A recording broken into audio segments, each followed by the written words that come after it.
For the record, what your full name was at the time of your birth?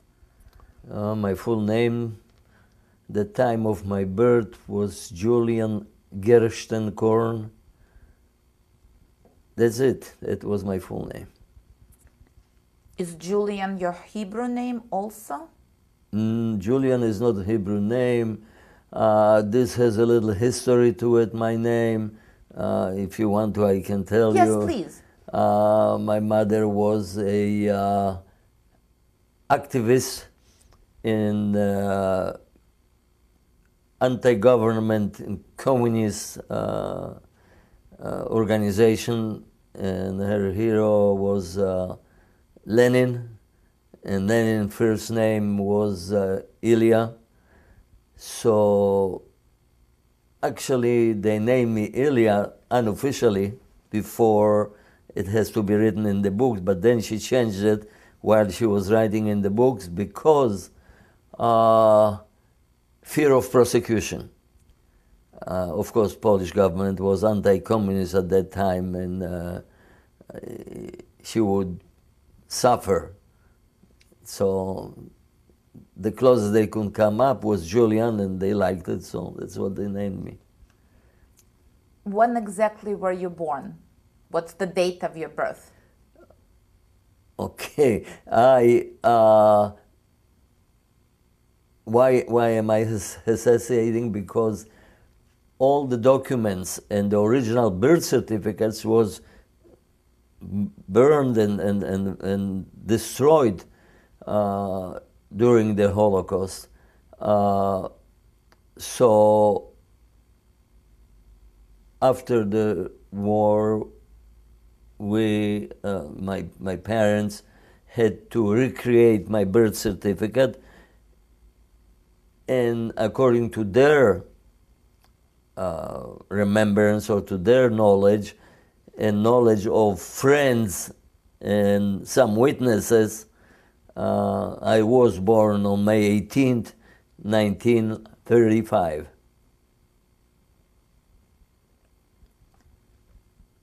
Where were you born? I was born there in Warsaw, on Karmelitska 24. I was premature, was little, and they didn't have incubators. Like my daughters were premature too in incubators, so they kept me in cotton balls around me to be warm and grow. Didn't grow too much, but enough. Do you know if your family was religiously observant Jewish tradition and Jewish religion, or did they keep secular? I would rather say that they were secular.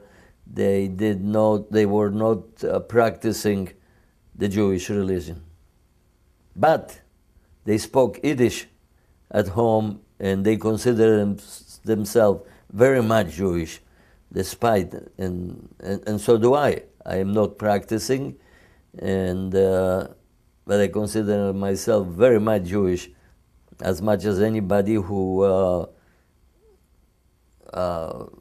prays every day or does read the Tanakh every day or all day, have long paces, and I am as Jewish as he is. Let's talk about your parents a little bit. Do you know what, can you give me your mother's name, her full name? My mother's name was Zofia, with a Z, Zofia. What was her last name, maiden name? The maiden name was Feld, Feld. Do you know where she was born? She was from Białystok. And Białystok was in what country? At that time, before the war, Białystok was in Poland. And then the Russians decided that they like it. And even more afterward they took, it was kind of frog lip where they took the oil-rich eastern Poland and gave Poland eastern Germany with all the coal mines. So, because after the war, we lived in Wrocław, which used to be Breslau before the war, a German town, big town, several million people, beautiful town, population, on the Oder, on the river Oder, or Odra in Polish. And that's where I grew really up. I went first time to school in 6th grade, and I was 12 years old. And my dad was the conductor and first violinist of the Polish Radio Orchestra, and also played at the opera as a second job at night. And that this was after the war, but I want was to go after back the war. to your Yeah, parents. that when we came back. For a moment, I want to go back to your mother. Right. So she was born in Białystok. What did she do? Did she work? Did she have education? As far as I know, no, none. Not any education or jobs. I guess she was just a community worker, organizer, like Obama. Same qualifications. Do you know if she was a member of the Communist Party?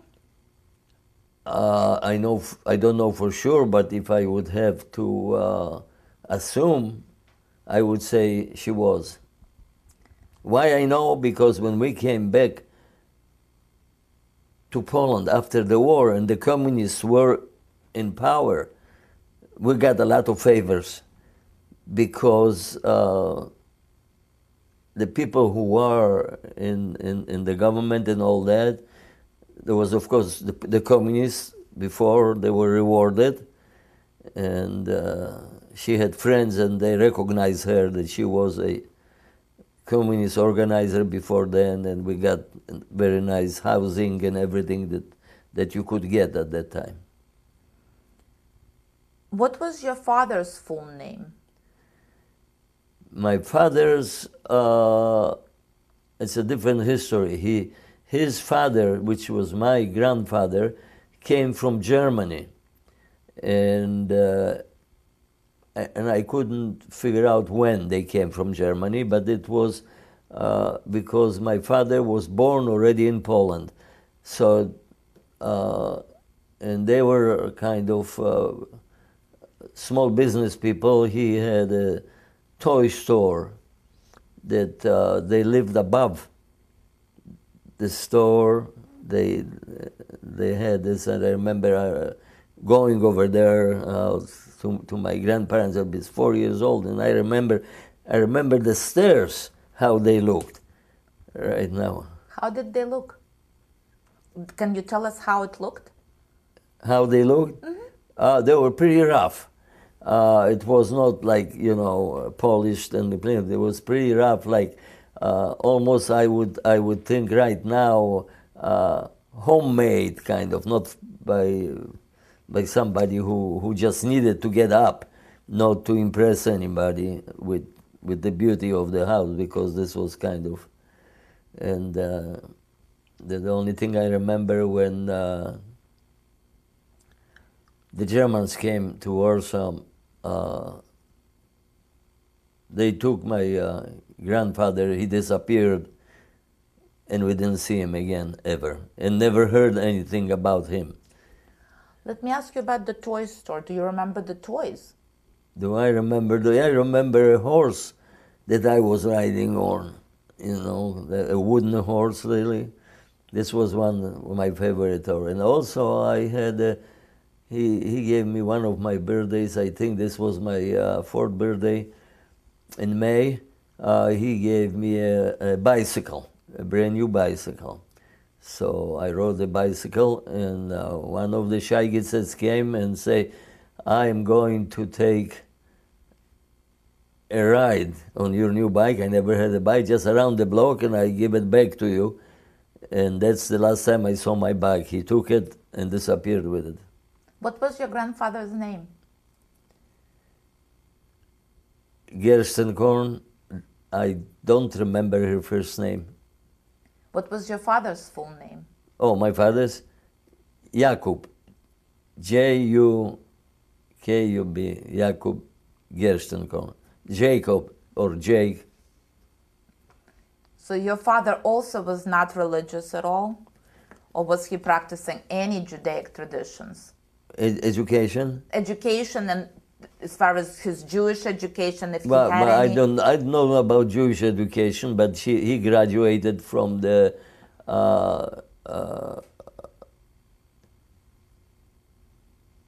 Musicians Institute in Wrocław. He was very highly skilled and educated in every field almost, not just music. He was a very smart person, not just politically. And one thing after the war, when I was 10 or 12 years old, they agitated me to join the communist youth in school. And I asked that, "What do you think, should I?" He said, "Don't wait until you can make up your own mind when you adult."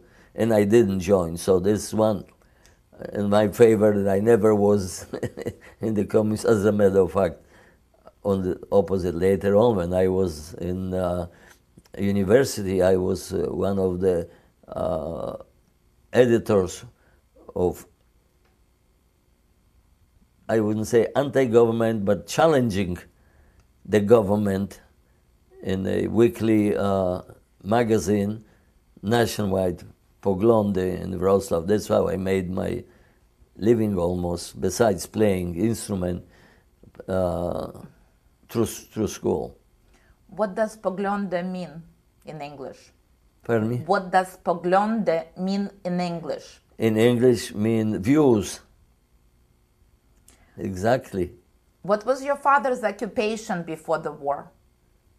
My father's education was... Occupation, what was he doing? Where was he employed? What was he doing? He was a musician. He was playing. I don't know exactly his employment, but I know he played in opera houses and concerts, and he was also not just a conductor, but also he wrote music for orchestras. Somebody came up with let's say a tune or a song or something, and he would write that up for each instrument in the orchestra, and he could play every instrument that was in the orchestra. He was kind of, I wouldn't say genius, but close enough. Do you have, or did you have siblings? Do I have one? Brothers and sisters. I have a brother and a sister, but they were born after the war. What are their names? Well, their name is, my sister's name is Lucy, and she lives in Israel now. And my brother's name is Adam, and he lives in Houston, Texas. And he is a scientist in the oil industry. As a matter of fact, he was a chief scientist for Amoco before they were acquired by British Petroleum. And he has a lot of patents that are used by the major companies. As a fact, 18 patents. You Google Adam Gerstenkorn, very, very complicated. He is a doctor in geophysics. Very interesting. Let's go back to your grandparents. You told us about your father's father. Do you remember your father's mother at all? Yes, I remember her. I wouldn't say in details, but just as a, I would say, as a somebody, as a person that was with us. And I don't remember a lot about her being before we escaped from the ghetto, but after that I did, because she was with us. Before she didn't live with us. Do you know her name? I did, but now I cannot remember. If you remember later on, I'll be very happy. I'll tell you later, yeah. Do you know where she was born? If she was what? Do you know where she was born? I don't know when she was born. I assume that she came with my grandfather from Germany many years before then. They were, of course, escaping prosecution in Germany. What about your mother's parents? Do you remember them? Don't know anything about it. Never heard her saying anything, mentioning my mother. Never said anything. So I don't know. I wish I would. You said to us already that you spoke Yiddish at home. What other languages were spoken in your home? When you were born and you were growing up, what other languages were spoken in your home? But Polish, and Yiddish. To me, they spoke Polish. I spoke Polish with them. I would say 99% of the time they would say something in Yiddish to me. But between them, they spoke Yiddish. And I listened to it. That's how I know Yiddish. What about your father's communist affiliation? Was he a member of a communist party, do you think? If my father was a part of the communists, no, he was not, never. Never. That I remember. What about your parents' affiliation with Zionism at that point, before the war? Were they Zionists? I couldn't tell you. So let's go back to when you are 4 years old or so. What do you remember about 1939?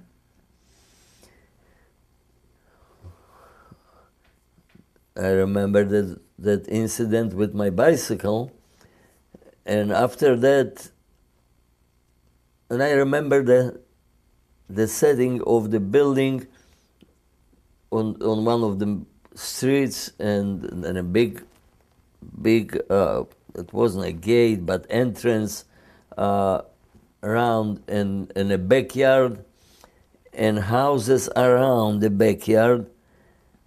And to enter the different apartments, you had to go through that entrance from the street, the big one, and then there were stairs to all those. There were, like, I would say, average 3 to 4 story building with a big yard in the middle where the kids usually played, or I don't know what. And that's where they later on Germans were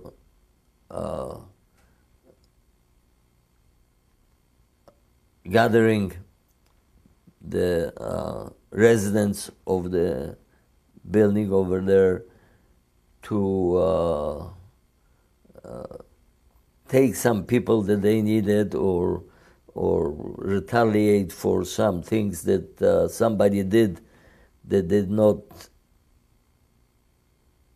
Germans didn't like. Do you remember? What I really remember is that there was a Jewish butcher in this complex, and his store was up front on the street coming, and they, to show their punishment, they killed the family and hung them in the store window so everybody can feel them, see them, and inject the fear, I guess, or that's I see it like now in front of my eyes. I also see there was no food or water because the river Wisla was contaminated with bodies, dead bodies and dead horses, and the water was not drinkable or useful for any reason.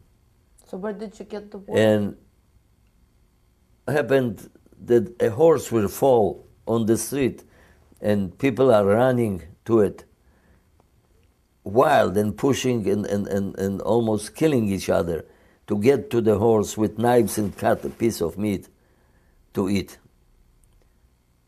And stand in line for water sometimes a day or two to get a bucket of water because it was somewhere a few miles away was a well, or somebody had a well, and people were standing in line in frost. This was before the war, which was not that much better after, but not for water, for milk. So For my brother and my sister, I was standing 2 or 3 o'clock in the morning at the store that was distributing the milk. It was a grocery store or dairy store, and they would bring a can of milk, which was usually frozen, and they had to break it up. But that was after the war. That was after the war. But in the ghetto, that's when the people were standing for 2 days to get the water online. In the ghetto, when you were in the ghetto, yeah. you would wait for 2 days to get water, right? That's right. And there was no food, hardly any. And if somebody smuggled any food in somehow, it was very, very expensive. Do you remember what you ate? No, I don't remember what I ate at that time in the ghetto. I remember later. Do you remember what your parents told you about what was happening? Well, they were talking all the time. I don't remember their particular telling me what's happening in like a session, sitting me down and telling me no, but they were all the time screaming and telling, you see, the Germans are there, they are killing board. I also remember in the ghetto going, people dying on the streets, falling because there was no food and there was no medication, of course. People were, especially older people, if you got sick, that's it. I remember being outside walking and a person, an older man, collapsed and died next to me, and then there were those wooden wagons with big wheels that 2 people pulled, one up front and one in the back. And they were stopping, picking up the dead people by the feet and by the hands and throwing them into the wagon and continuing to pick up the next one. And you were watching this? And I was watching this as a 4 or 5-year-old child. You were in the street watching this, not from a window of the building? Were you in the street right next to it? In the street, yeah. There was in the... That just brings me to conclude that the Karmelitska 24 was in the ghetto. But I would like to check that. And why are you making this assumption? Why are you assuming it was inside the ghetto? Because you didn't... Because from what I remember now, the things that were happening. Did you have to move into the ghetto? That's why I think so, because we never moved. So that probably was already in the ghetto, and they were closing the ghetto. They were putting bricks and building gate and all that. And do you remember any conversations with children at that point in time? no, I don't remember any conversation with children.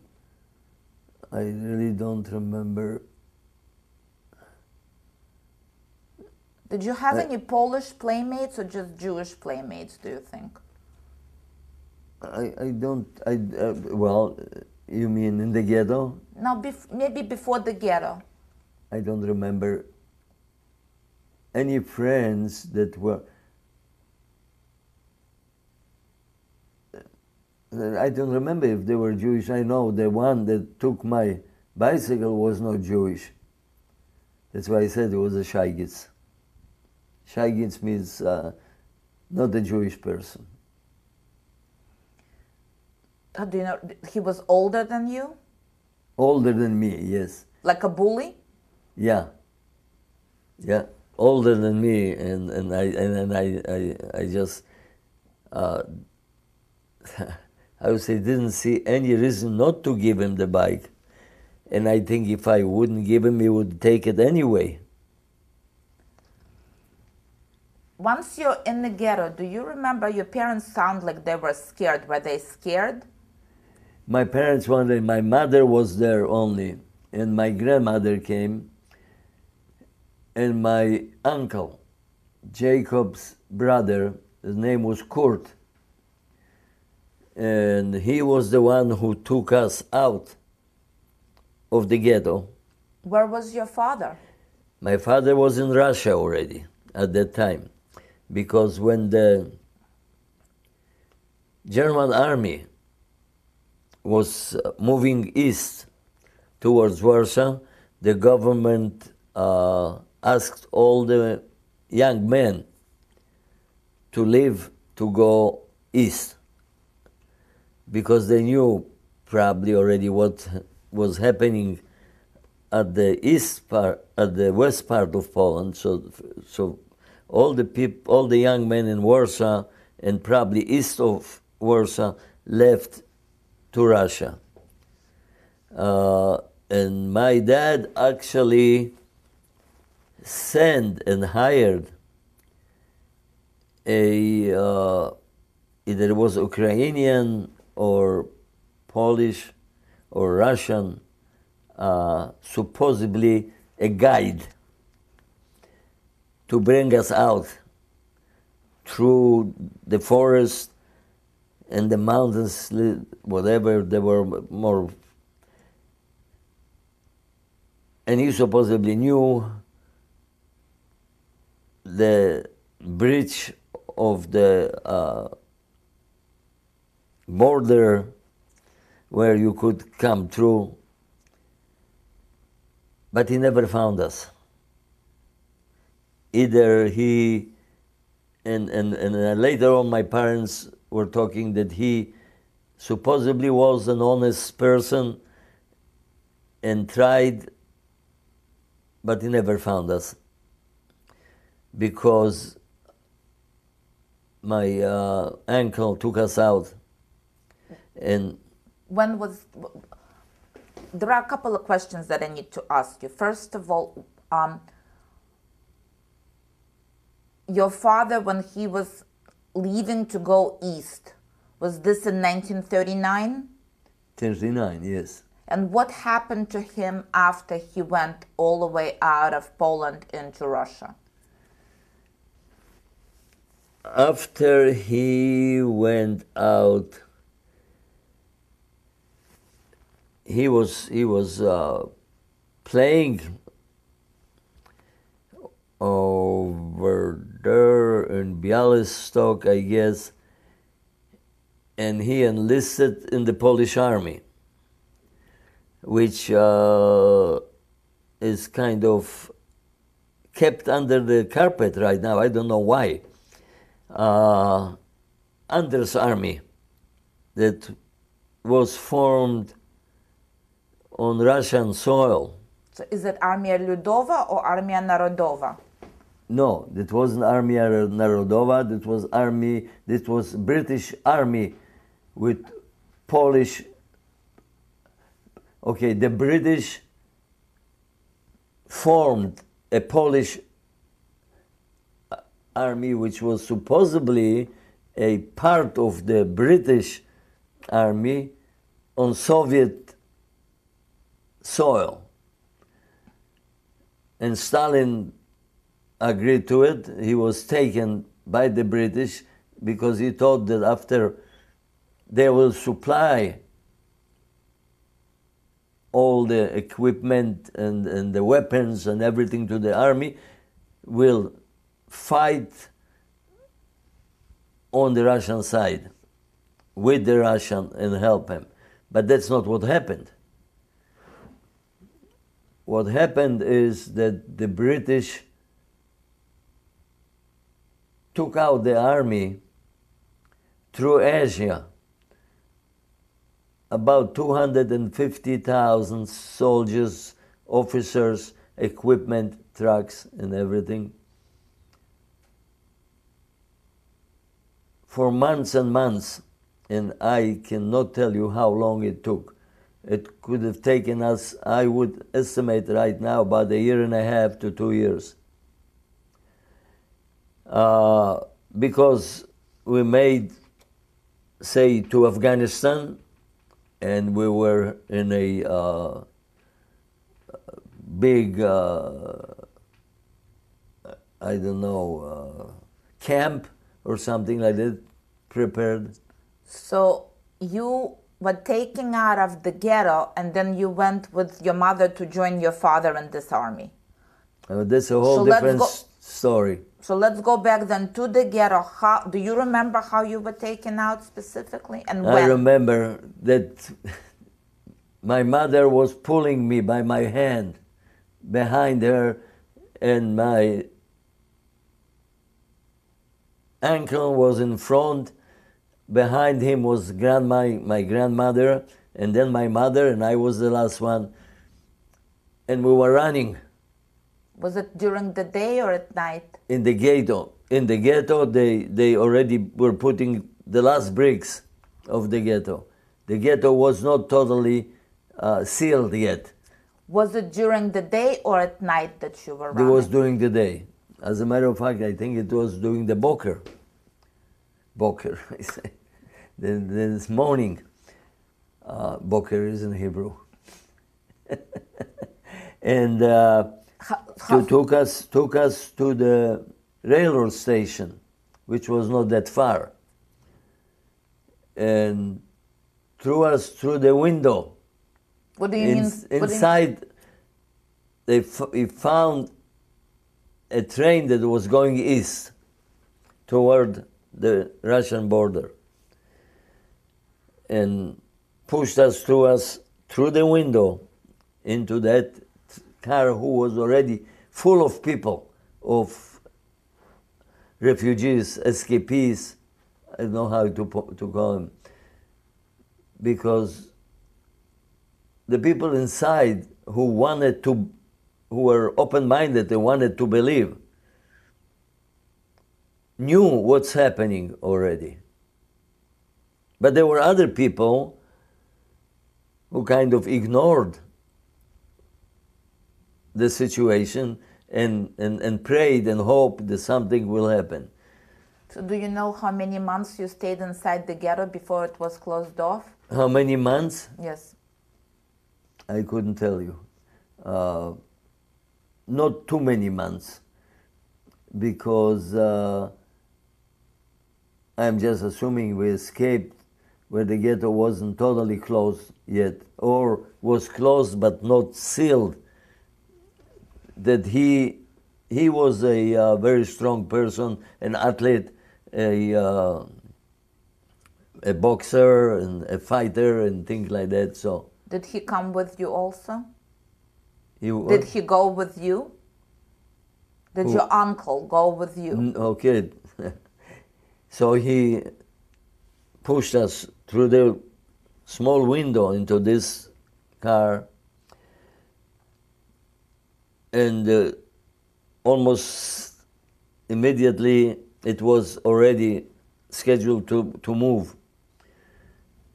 And Germans were going, I see it like today, with those rifles on their thing, around the railroad station, and there was a train on another two rails over. And they came, when I was already then, they came and grabbed him from behind, my uncle, and he tried to fight him, and they put a gun to his head and tell him, "You're so strong, you're fighting, go and pull that train." And took him over there to the train, and I don't know if he pulled it or not, but they shot him right there. And we saw those through the windows. I was sitting there, and not just me, all the rest of the people. And that was the end of his life. Just shoot him. So you witnessed...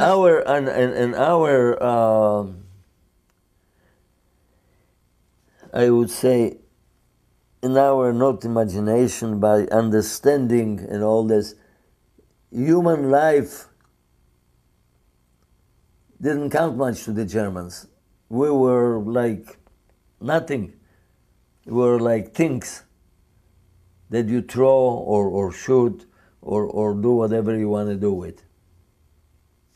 So you actually saw your uncle getting killed? That's how the uncle was killed. But did you see it? I saw it, yeah. I saw it. That's the one. I saw a lot of things that I didn't tell you yet, but... I would like to hear. Yeah, maybe, well, I... What else do you remember from the inside of the ghetto? Do you remember any people, any friends you played not with? particular people that I would say I knew or were family of somebody, but I remember that people were walking. Okay, the streets were full of people. And the most what I remember, people were dying on the streets, and people were going around them.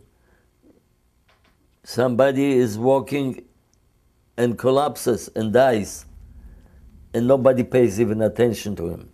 They don't take, except those people who were with those wooden carts that probably could accommodate about 15 or 20 bodies on it, and pushing them and picking them up from the streets. I don't know where we're taking them, probably to the crematorium to burn the bodies. This I remember very well. I remember that old man that I was looking at as he was collapsing and died. As you know, and why I remember that, I don't know. I was only 4 years old. It's a lot for a child. So that's from the ghetto, and I remember the butcher in the window to punish the community or to punish the residents of that big block, because the big houses had those apartments and the big yard in between them. That's what I saw. That's what I remember. Do you remember you were living in a large building, right? So there were other people in other apartments? Yes. Do you remember anything about any of the other neighbors or any childhood memories of any other children your age? Well, I remember children my age that we were running around and playing in the yard. Inside the building? Inside the yard, and outside, because the entrance was not closed. It was an open arch kind of, and we're running in and out, running in, and then our parents were screaming at us, "Come back into the yard and play here." And in my mind, I think there were all those kids were Jewish kids, because the Polish kids weren't there. They didn't live there. This was the ghetto. Do you remember when they were building the wall to close it off? Did you see it when they were closing the ghetto? Did you see the wall that was being built? The building was being built. Well, the wall that was. That wall. Did you see it? Well, yeah, that I remember the wall that was being built, and that's why I remember us going. It was kind of like a entrance almost that we went through, and I cannot tell you why we're so lucky to get through it. If my uncle did something, or somebody helped us, or the person who were watching the gate, because there were some Jewish policemen who the Germans recruited, who were watching, and maybe they weren't watching that good and let us through. It's hard for me to say why, and we were lucky to get out. But once we got out, we were running all the way to the railroad station. It was going east. It didn't go very far, because we were there for very short time. I would say probably within half an hour or an hour, it was the end of the ride. And we're out of town. And what happened then? And then we opened, everybody opened, and everybody ran. And three of us together ran into the forest. And it was already cold in winter. It was the winter 39, 40. And after a while, we were ourselves, only ourselves. We didn't see any other people. And we started walking east. I couldn't tell you how far we were from the border, but took us very long. Not a day and not a week, but weeks. And we slept at night, and if we found a haystack or an old barn, or sometimes just in the field. My grandmother died at that journey. She couldn't take it. I was doing the best, because I was kind of jumping and running over the snow and all that, and trying to find some food. And I remember, like today, where there were supply buildings of the Germans. I don't know if they were theirs, but that's where they kept the food. And I'll go in there at night, slip in through a crack in the door, or pull a board from the thing inside, And I remember one incident when I went and was fresh bread, loaves of bread stacked up there, and I didn't eat already for I don't know how long. It could have been a day or 2 or 3, I don't know. And I ate a whole loaf of bread right on the spot. Before I took another loaf, ran back and gave it to my mother to eat. And then we kept that loaf of bread, kept us for another 2-3 days to go. And then finally, after all this, which I can write, and I might write a book about it, finally we are seeing the border. The Russians saw us first, and they started shooting at us. So the Russians are shooting at us, and when the Russians started shooting, the German woke up, and they saw us also, because this was kind of, I would say, area, nobody's land between the borders, and we are in the nobody's land. And the Germans are shooting from behind.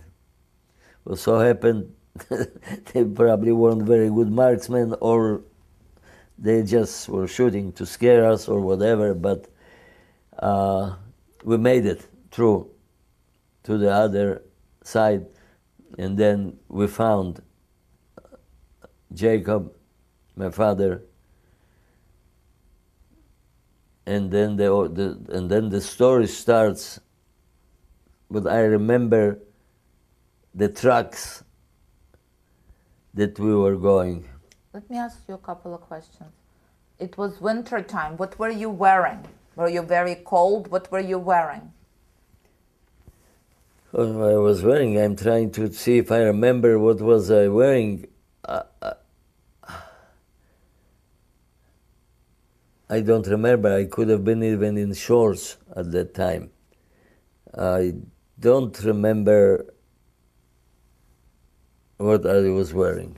Do you remember what you had on your I remember that my grandmother was wearing a fur. And then I think my mother took the fur and she was wearing it. We had a little suitcase that my mother was carrying, and there were few clothing things in it, and I don't remember exactly what was in it, and I couldn't tell you what was I wearing either. But I know that many times I was very cold. Do you remember what you had on your feet, your shoes? Do you remember your shoes?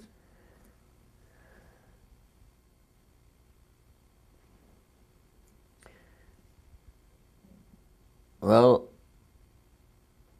I don't know. I assume I had shoes. What kind of shoes were that? Because we weren't running barefoot at that time in the ghetto in Warsaw. So everybody was really dressed, and people were wearing, many of them, their best clothes. You see people walking on the streets in furs and hats, expensive, fur hats and things like that. So I assume that we were clothed appropriately. We were not poor. Let me ask you about your grandmother. When she died, did you bury her? No. What happened? Because we were running. We couldn't come back, and I don't know that if we wanted to bury her, actually to dig a grave, we didn't have how to do it and how to get it, and it was frozen. The ground was pretty much frozen, and it would be very hard.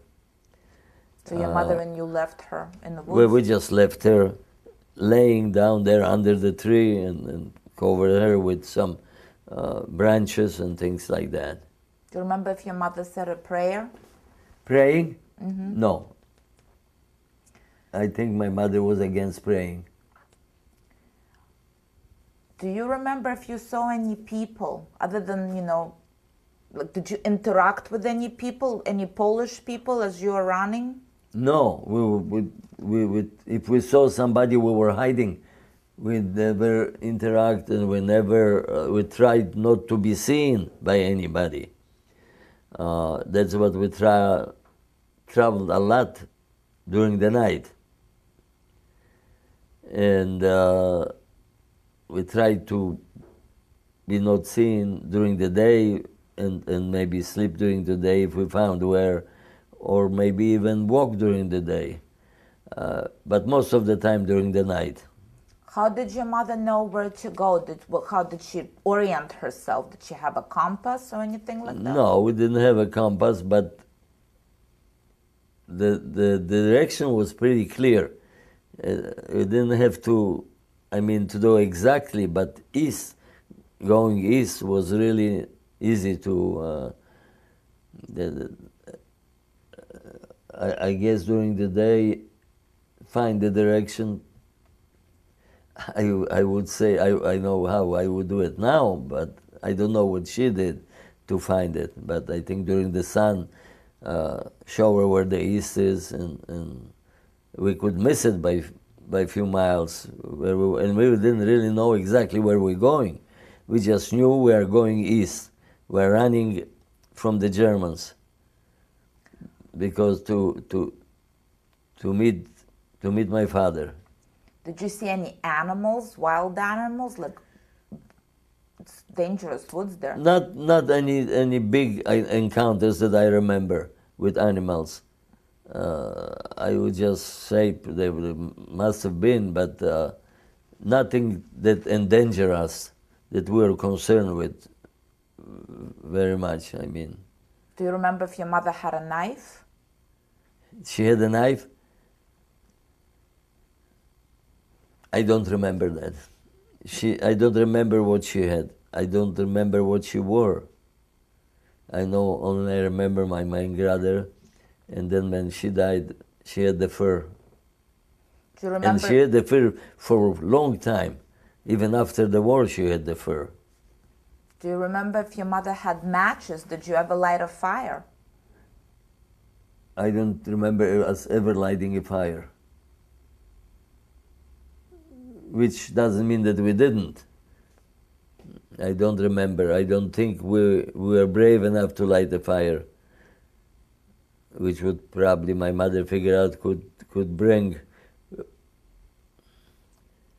We are running. That was not a camping trip. We are running for our lives. How old was your mother at that time?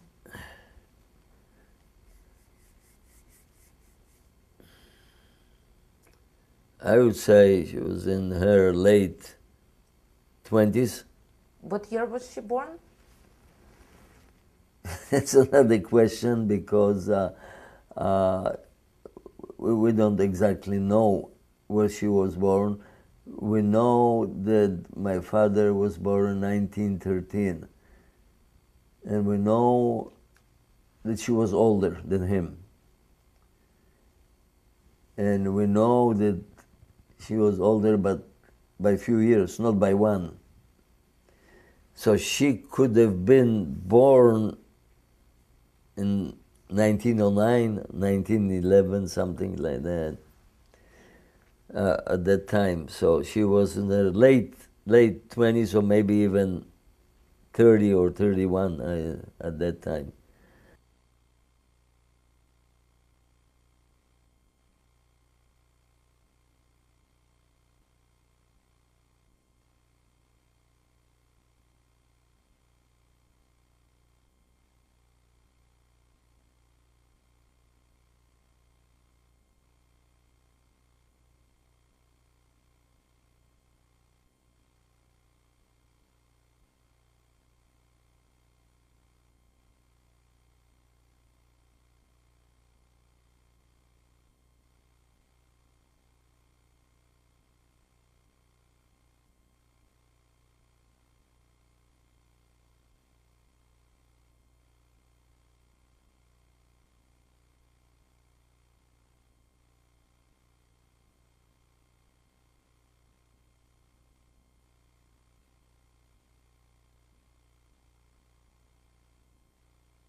And do you remember her discussing anything at all with you during that period of time?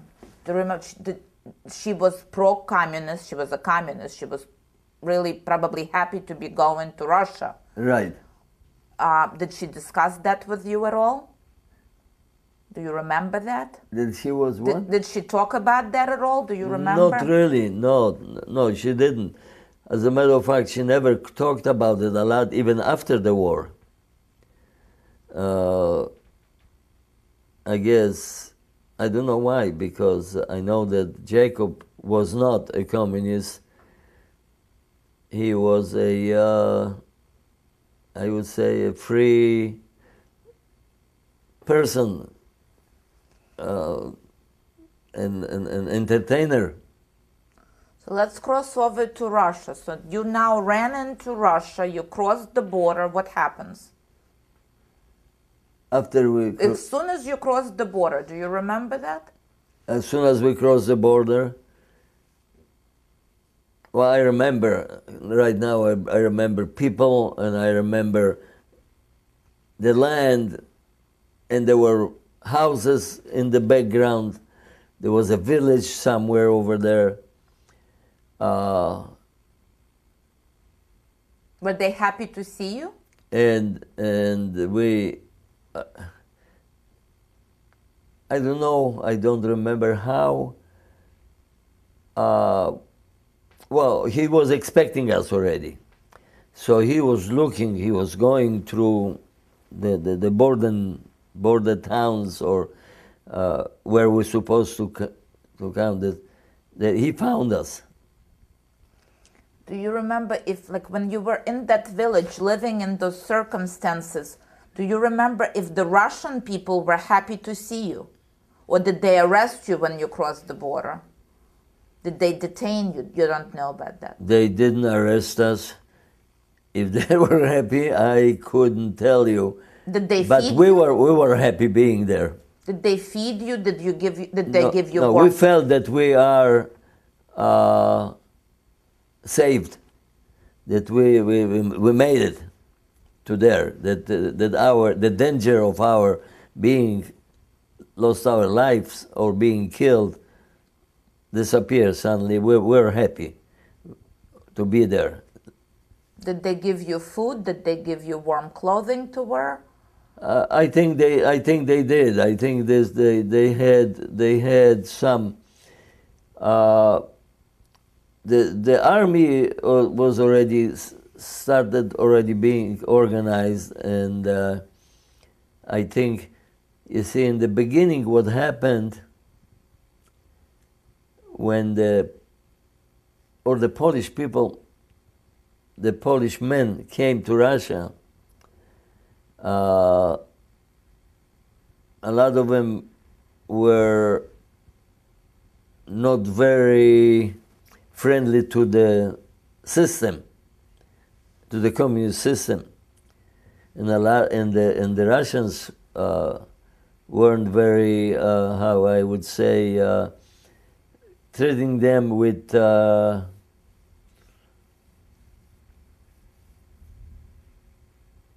silk gloves. So a lot of them were in jail, arrested for the reason, it's hard to say, could have been just crossing the border illegally. We're talking about you arriving to Russia and joining the army that was the British Army. This was the British Army on Russian soil with Polish personnel, about 250,000 soldiers. To Russian army that at that time had about 12 million soldiers, it wasn't a big deal. But Stalin was happy to do it. He was convinced, and all I am saying right now, it's my findings and my personal opinion, that they will, he thought or imagined that they will fighting with him on his side they were supplied, they were all the equipped, all the equipment, all the weapons, including trucks and all. They didn't have really heavy weapons like airplanes or heavy tanks or anything, but trucks and all that. So they had enough trucks to put 250,000 people, soldiers, and move a big convoy through Asia, all the way to Ceylon, which is now Sri Lanka. Over there, after we went through Afghanistan and Iran, and wound up in Sri Lanka, they put us in the cargo ships. And which you can imagine a lot of people on the bottom of cargo ship who is not really, I would say, equipped, but set to carry people, just a cargo. And this took a little because it was war, and they had to avoid certain areas where the Germans were keeping their submarines and things like that, and took us to Egypt through the Red Sea to Port Said on one side of the Suez Canal. Unloaded us over there in the desert. What year was that? I would, in my combination, this would be about 42.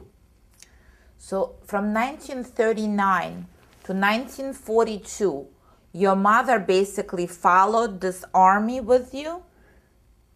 Okay, we are with the army, with the families of the officers and the important personnel. If my dad wouldn't be kind of befriended by General Anders personally, he knew him personally because he played for him, and he told him what kind of music he wanted. When he had a party or he ate dinner, like he wanted the Fifth Symphony of Mozart, and Jacob would stand outside the tent and play. And after that, he could get some food that left over and bring us. So we had it. We didn't have it bad. Who was this general? Pardon me? Who was this general? It was a Polish general who was appointed or recruited by the Polish government in exile. There was a Polish government exile in London. And in cooperation with Churchill and Montgomery and all those, they kind of tried to establish a government and run the Polish exile. Among others, they formed the army, which was very great, I think. Later on, it wasn't so good, but in the beginning was very good for us because we moved out of the war zone. Because when German started moving and started going into Russia and started conquering there was very little, almost, if not the frost and the cold, they might not be Soviet Union on that time. 250,000 soldiers, German soldiers, died over there just from cold and frost and bad weather. So who was this army fighting, the Polish army? Who were they fighting? Did they join the Polish army? They weren't fighting. They were escaping from Russia. They took their families on, and the soldiers on those trucks and went from Russia through Asia to Africa. And we landed in Port Said in the desert. So it's almost like it's a scheme to pretend you're an army so you can save 250,000 people. So it's almost like it's somebody's design to pretend you're an army to save the officers and their families and the soldiers, because you weren't... Well, not all the families, only the officers and whoever was important, and whoever general Anders liked. And he liked Jacob, and Jacob said, I'm not going. If my family is not going, say, okay, take him with you. So I don't know if it happened that way, but that's how I would say it's. So as you traveled, what do you remember about the journey through from Russia, from the border with Poland, all the way to Afghanistan? What do you remember from that journey? What I remember a lot. I remember laying in the truck, trying to sleep. I remember when we were at the camp and hearing explosions during the night, because the poor people over there who were starving, they didn't care that we had mines around our camp for security, barbed wired. And we were kind of, like now, the United States, for example, has a green zone.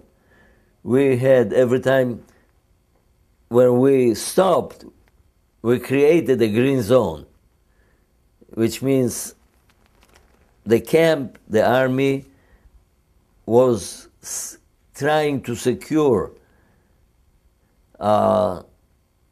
with sometimes digging trenches around, but the most was barbed wire and mines. They're mining fields with warning, don't go mines. But it didn't stop the starving natives, the Afghans or the Persians, who, about starving people. After war, when we were going back to Poland, the Germans were standing along the railroad tracks with hands like this to throw them. So we couldn't finish, we'll throw them with things that we throw the Germans who killed us. And we were getting supplies from the Allies and the UNRRA, United Nations Relief, who came with Marshall Plan. We were the rich. We were getting daily rations and boxes, including everything, even chocolate and things like that. So we weren't hungry, we weren't suffering. We have blankets. In the train we had beds. We're just giving you this. We're in Milan, in Italy. This after the battle on Monte Cassino. we stayed there for 6 months on the railroad tracks, living there. I mean, at that time, this was very kind of, I would think, luxurious, because we had food and anything we needed. So I'm just curious, what actions did this army participate in? I'm curious, what actions did this army participate in, if at all? What action? Okay. I ended being in Egypt. At that time, and we stayed there, I don't know how long, it might be 6 or 8 or 10 or 11 months. I remember cooking eggs in the sand. The sand was so hot. And you put an egg, and it was hard egg after half a minute or so. And again, we had the eggs and we had the food. We were supplied. I'm not saying that, it was bad. A lot of Jewish soldiers or people who were in the army at that time wanted to go to Palestine, which was under the English mandate, but at that time, kind of. I don't know if it was already the mandate or not, or still under there. But there was already a Jewish, I wouldn't official state, but it was Jewish country at that time. That was before it was created by the United Nations. So the army, not the English, the Polish officers and the army police, or they looked like this with one light closed, and who wanted to move to go to Israel, Palestine at that time. So we went to Haifa. What year was that? This must have been 43. We went to Haifa, and the army continued. The army continued, and the Polish landed on the bottom of the Italian boat. They landed in Italy.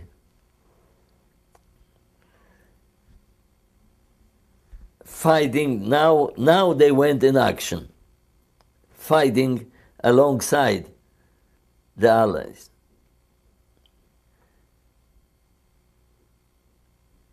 The biggest battle that they participated in was, I mentioned, the Monte Cassino, which is halfway between South and North Italy.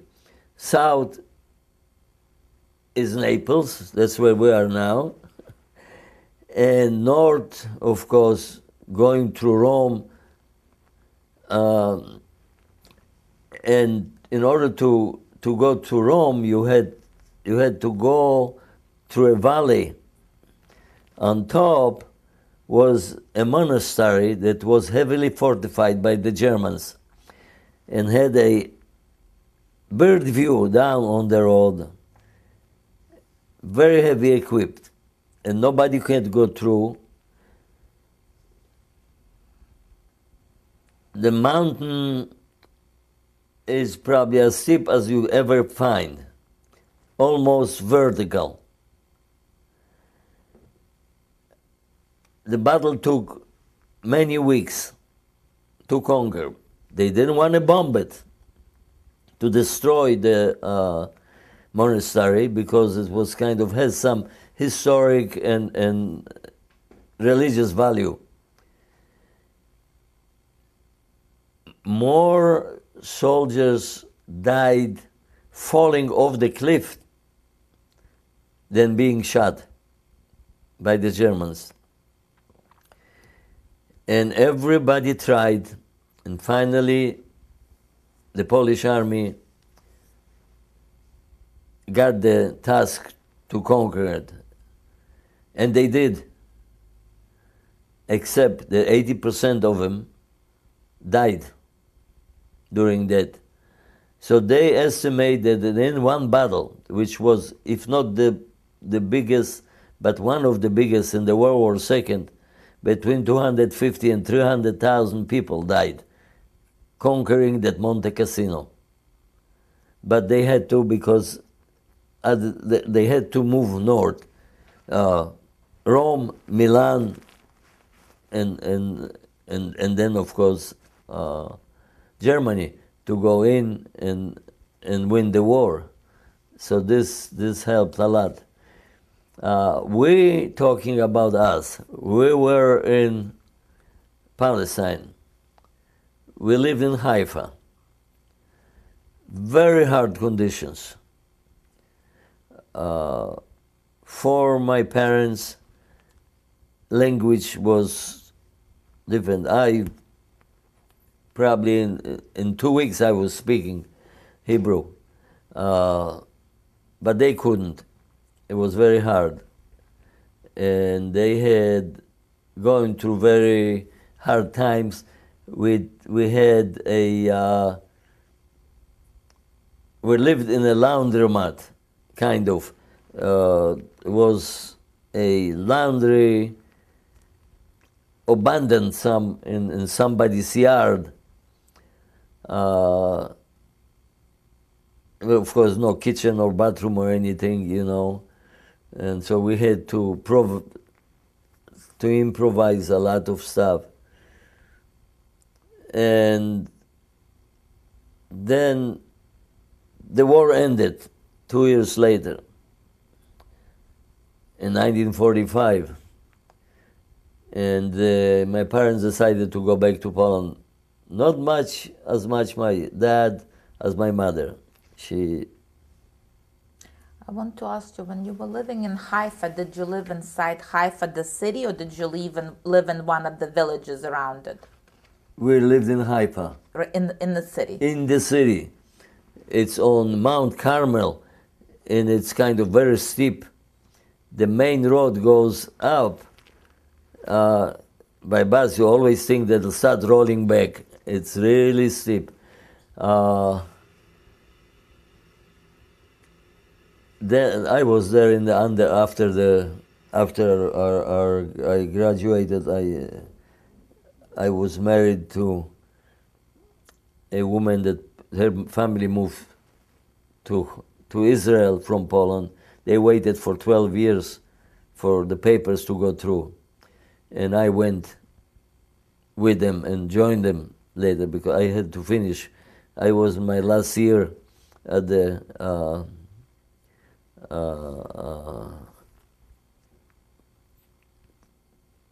engineering school, Politechnika Wrocławska. So I couldn't go but they said, and I work at that magazine at night, and she came to me at 1 o'clock in the morning, because I work at night, went to school during the day, and I was the technical editor of that magazine. Poglądy. And she came to me and she said, we just got the papers today, and we were leaving, it was like Monday, we are leaving Friday, going to Israel. If you want to ever leave Poland, you have to marry and have. So we went next day to the city and got married, and they left and I stayed. And when I graduated, I had a hard time getting out too, but at that time, my dad and my mom, my brother and my sister, went to Europe, to France, to Paris, with the Polish radio orchestra to play it on a concert to Paris. And he was the conductor, and he took my brother, my sister, and my mom, and I stayed. As a matter of fact, to show that he's coming back, he just bought new furniture, put a new piano in the apartment. But he never thought that he's coming back. I don't know about my mom, but he never. In Paris, he was recruited by Kansas City Philharmonic Orchestra.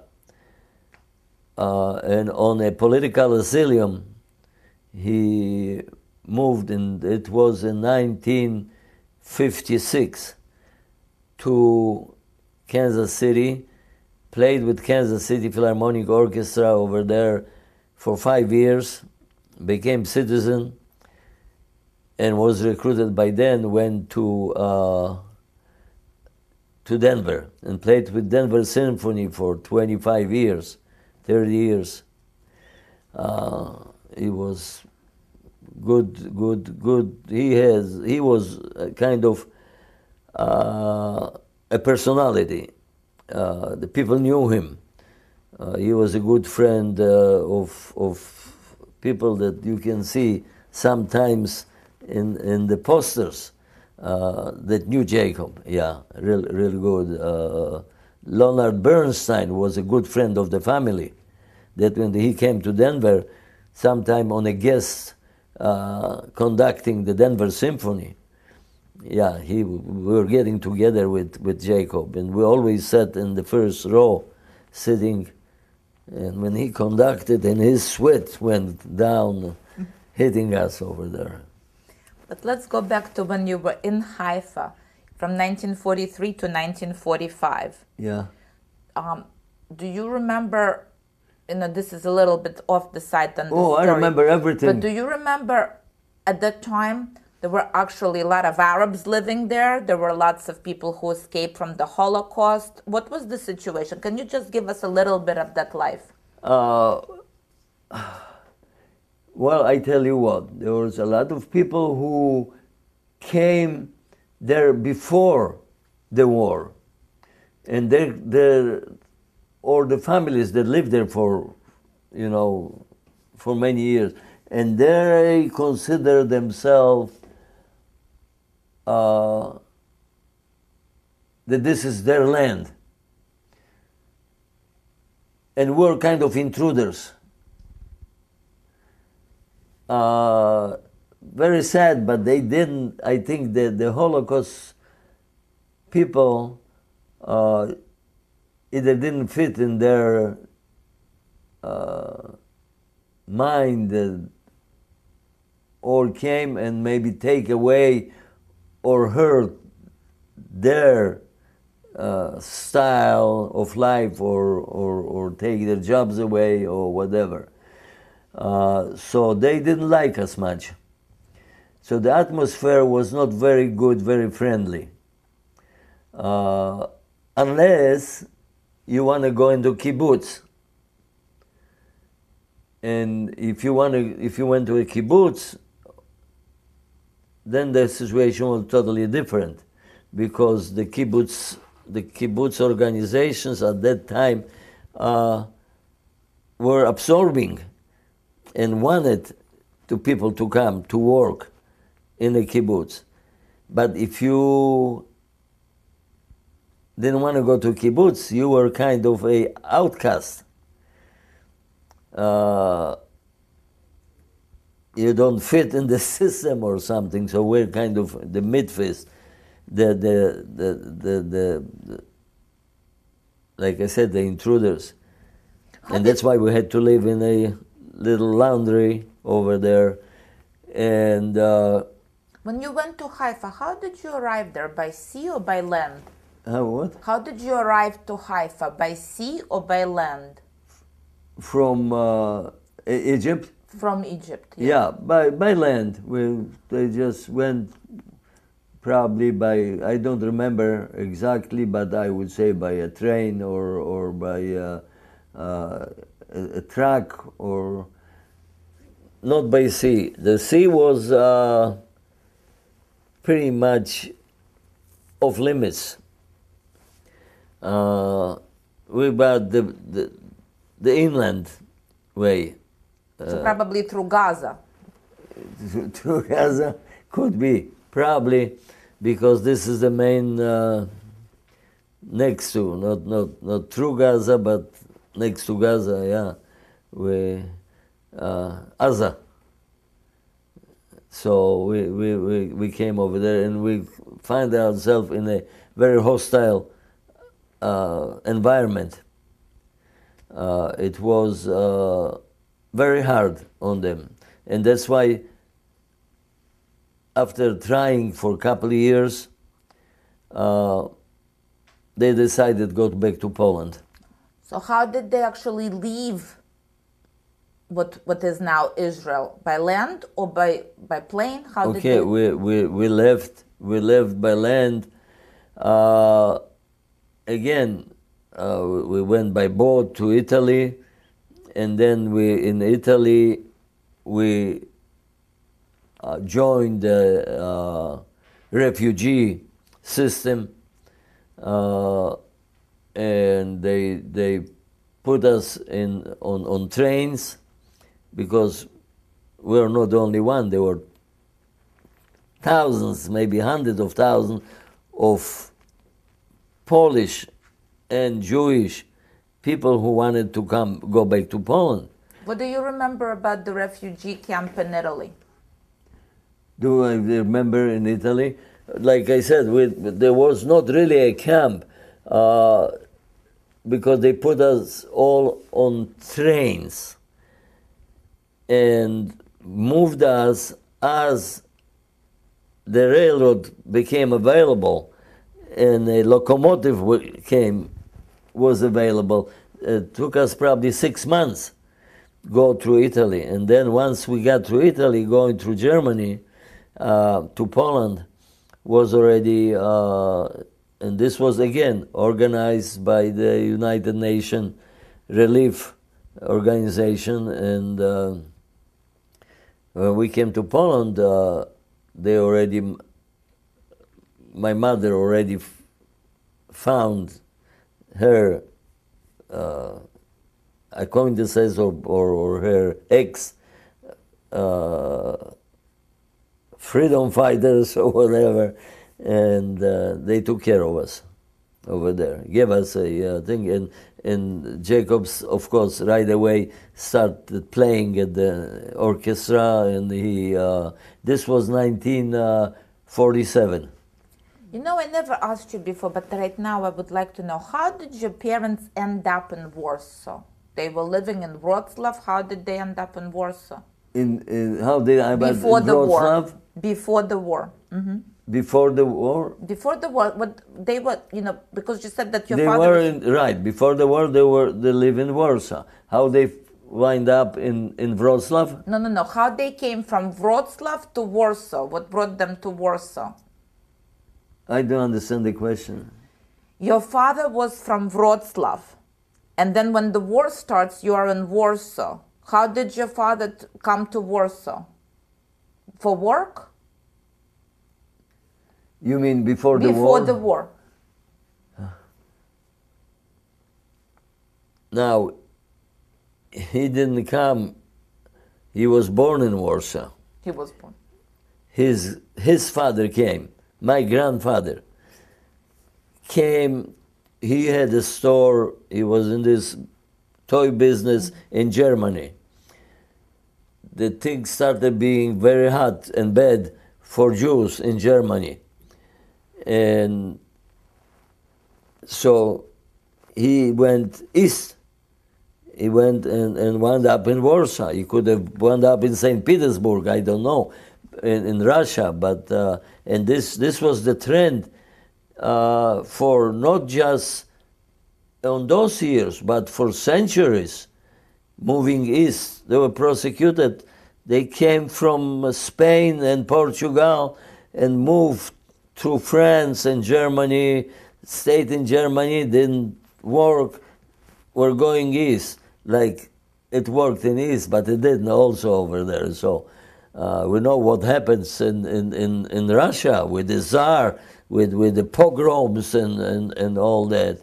If you see in the Fiddler on the Roof. So now when you're going back to Poland with your parents and you're throwing food for the Germans, whatever's left over when you eat, you're on the train, and if you don't eat something, the Germans are standing, you were saying before, with the stretch, and they were starving. They were standing along the railroad tracks with the hands set up, and we were throwing them food. Were Polish people also standing by the railroad? Were they starving? No, they weren't. There was food in Poland. It came, this was already 47. It was already 2 years after the war. The thing that I remember seeing hundreds or maybe thousands of people standing, the towns were ruined, in ruin. Recovery with little hammer, chipping hammer, cleaning the bricks and putting them then to build new homes. This was the main job that people were doing for years, recovering the bricks from there and building new. In Poland, no, that was not hunger that I know of. Were they happy to see the Jews back in Poland? That's a good question. I tell you, we did not personally encounter anti-Semitism as is described big. Maybe here and there somebody said, when I was in school, took me to you Jew, I say, yeah, you're so strong, let's go to the basement in school and fight. As a Jew in Polish school, I was the president of the students' body over there. So, and in my school, in my class, probably 30% were Jewish people. This was this kind of a school, not every school. Also, in town was a Jewish school that teaching in Yiddish, and that's met my wife. Was graduated from that school. We had a Yiddish theater. We had a Yiddish choir, a Jewish community center. That's where I learned to play ping pong. And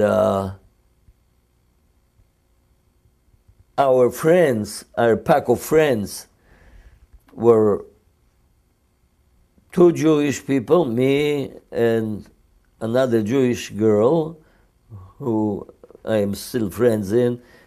She lives in New York, a physician, a pediatrician. She just retired also. And maybe 6 or 8 other Polish people. And we were like this.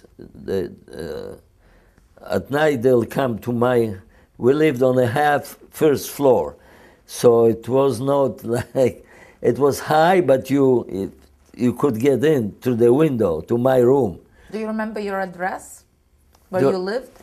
Remember your address? Where did you live after the war? I live on Włodkowica 6 and 4. And now there is a synagogue built on then pod Białym Bocianem. This synagogue name is under the white house Bocian. The bird that brings the newborn. Stork. Yeah, stork. Under the white stork. That's the synagogue called. I don't know how they got the name of. And there is supposedly active Jewish you would say, community in Wrocław. And they have also a choir now. They don't have an orchestra, but they have a Jewish choir under the name Tzlil. Tzlil in Hebrew means sound. Kind of sound, not real sound, but the sound of a bell. It's a tzlil. So a different sound. We were talking about anti-Semitism. I don't like Polish anti-Semitism because, not personally me, but after the war,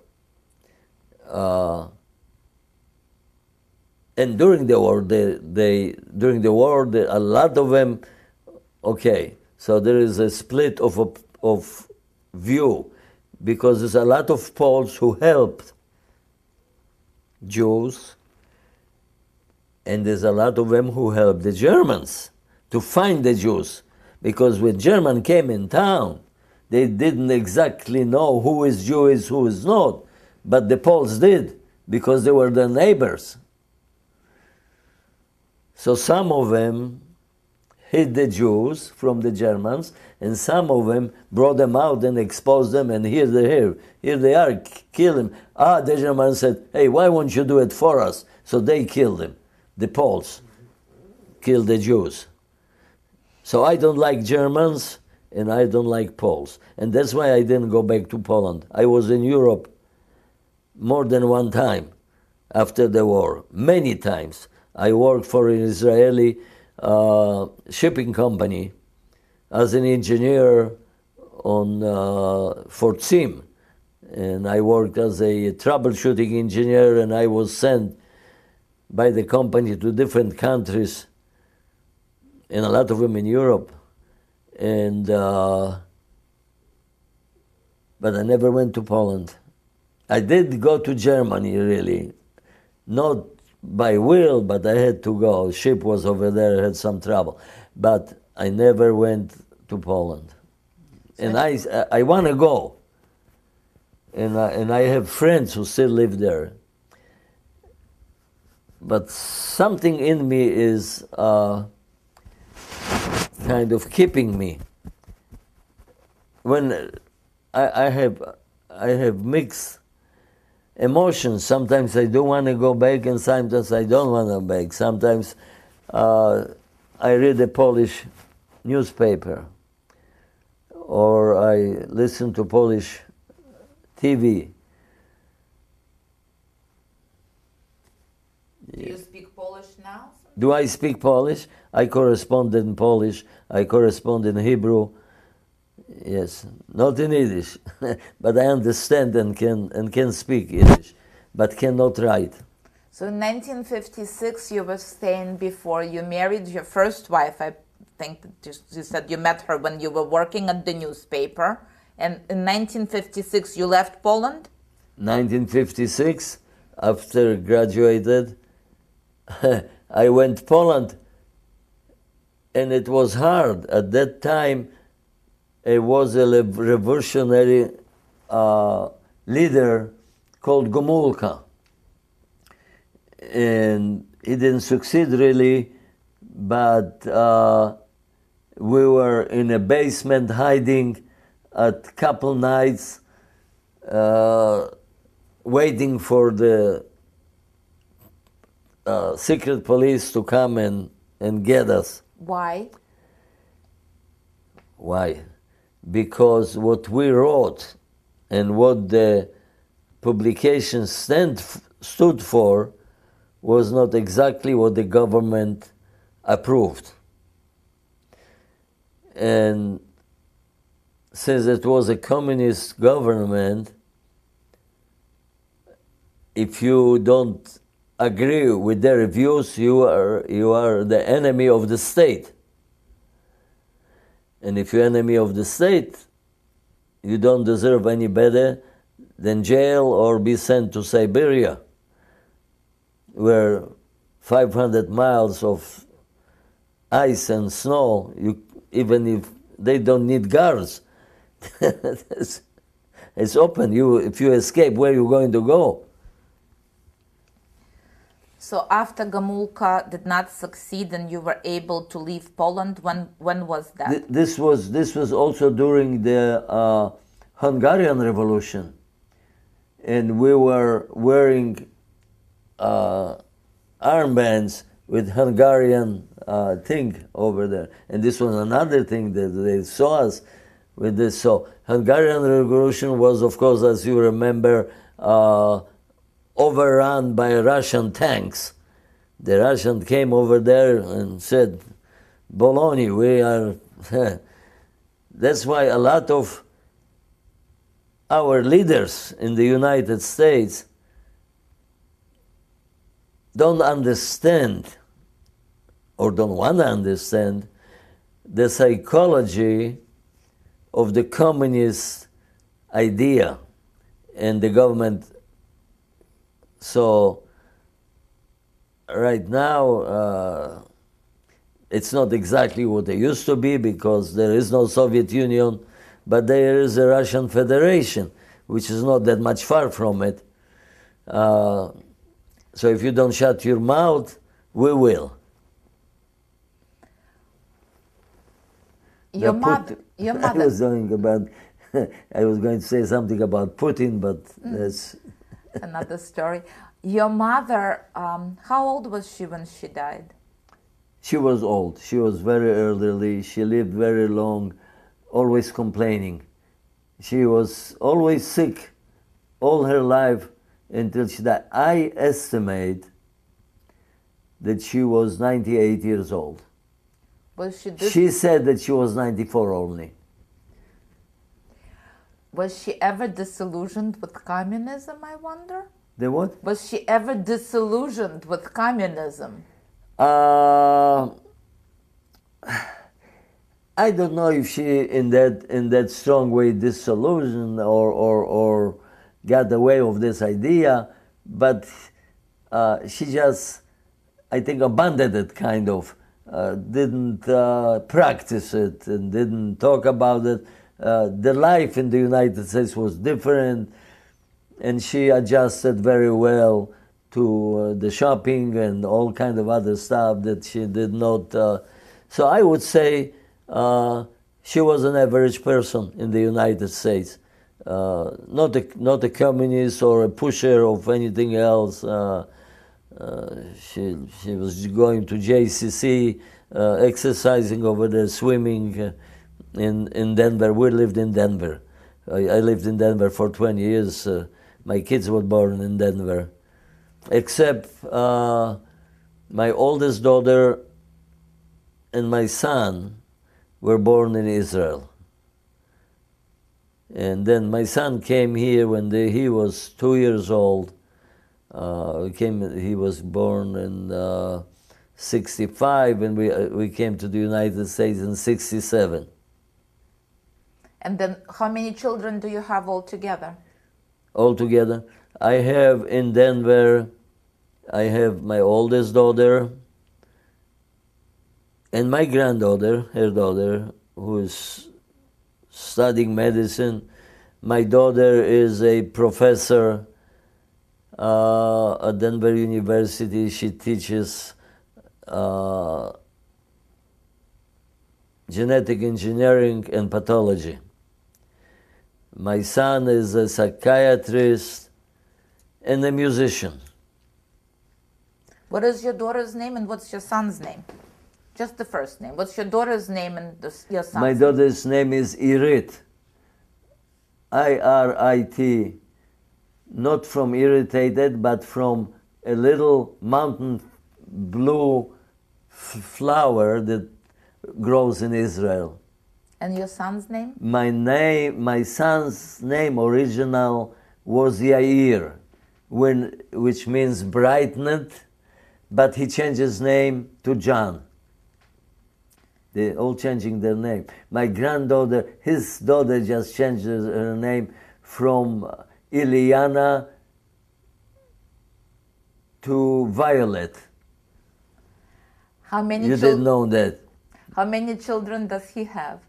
Well, there's just one daughter. Just one daughter. And my daughter just have one daughter. Her husband just died about 2 months ago. He was a professor, retired professor at the Denver University, biologist, and they lived between Boulder and Golden. I don't know if you know Denver or not, but those are two cities on the foothills, and they lived in a Cold Creek Canyon, going up 22 miles to their house. And my daughter had an accident one day.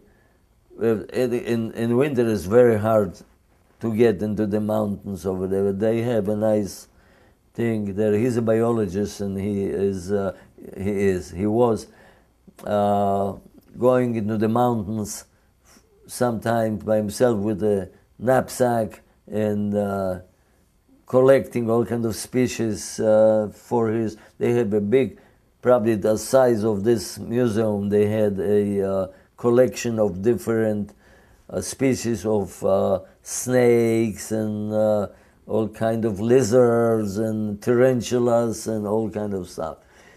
And now my daughter is by herself in the mountains, and my granddaughter moved back to live with her.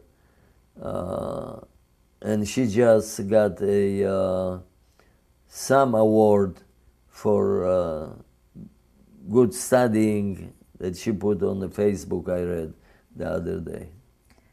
So, do you have any other children?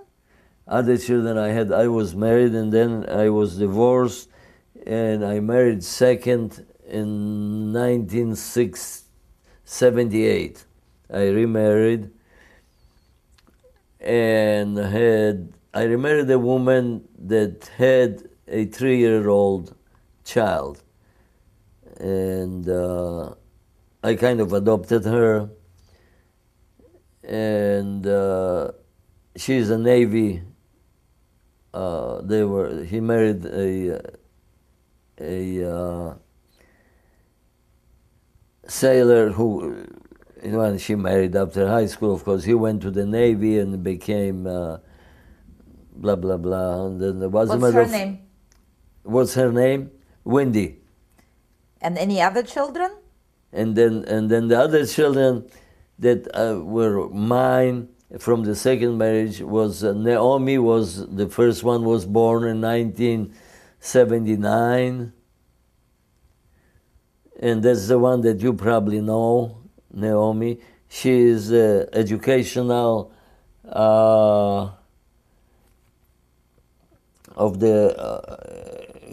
educational curator of the Collier County Museums. Does she have the same last name as you? Naomi Goren? Yeah, Goren. Naomi Goren. Excellent. And then and then after that, 2 years later, in 1981, were born twins, which one is sitting here, and her her name is Dara, and the other one is Shana. So how many grandchildren do you have altogether? Altogether, I have my own 5, and then one Wendy. So I have 6 children. 5 children. 5 children, and one and Wendy, which makes it 6. And how many grandchildren? How many grandchildren? I have 2 here. I have 2 in Denver, and I have kind of 2 in Texas. So it's 6, huh? Yeah.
Did your parents ever return to Judaism at all?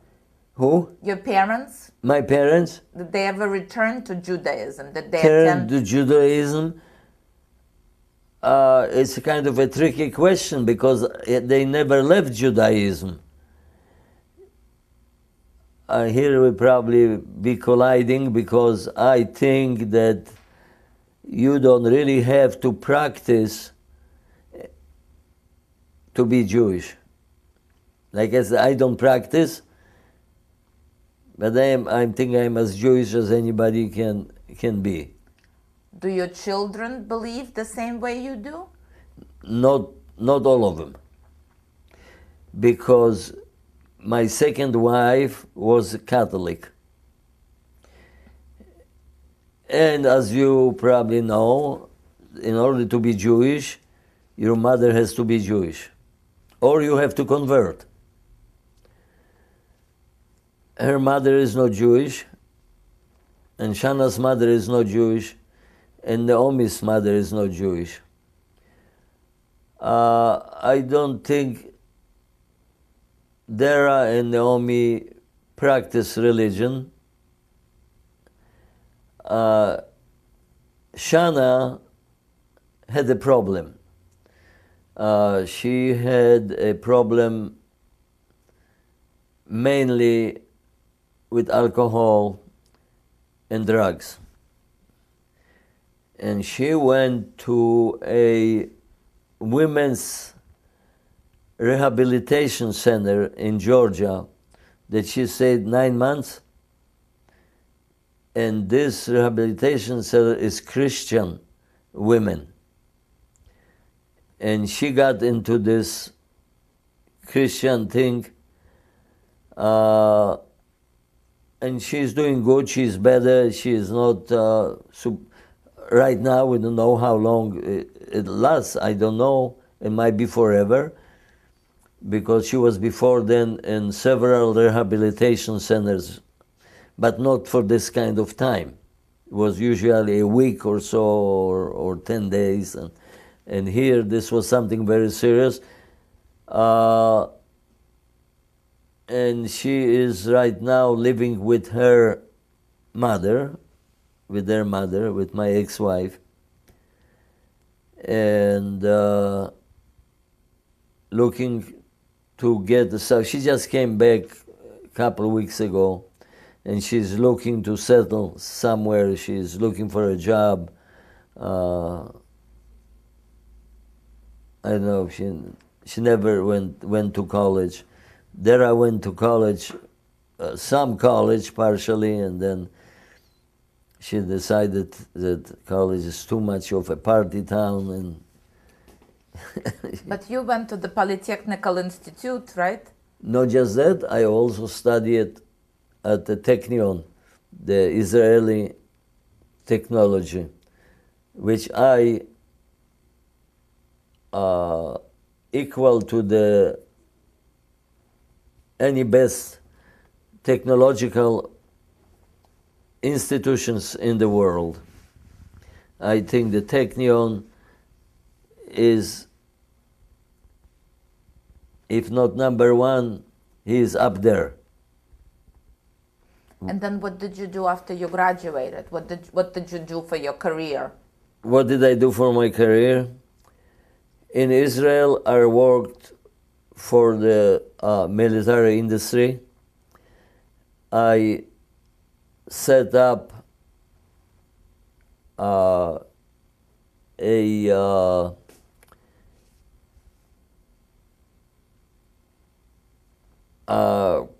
equipping fighter jets with extra fuel tanks, detachable.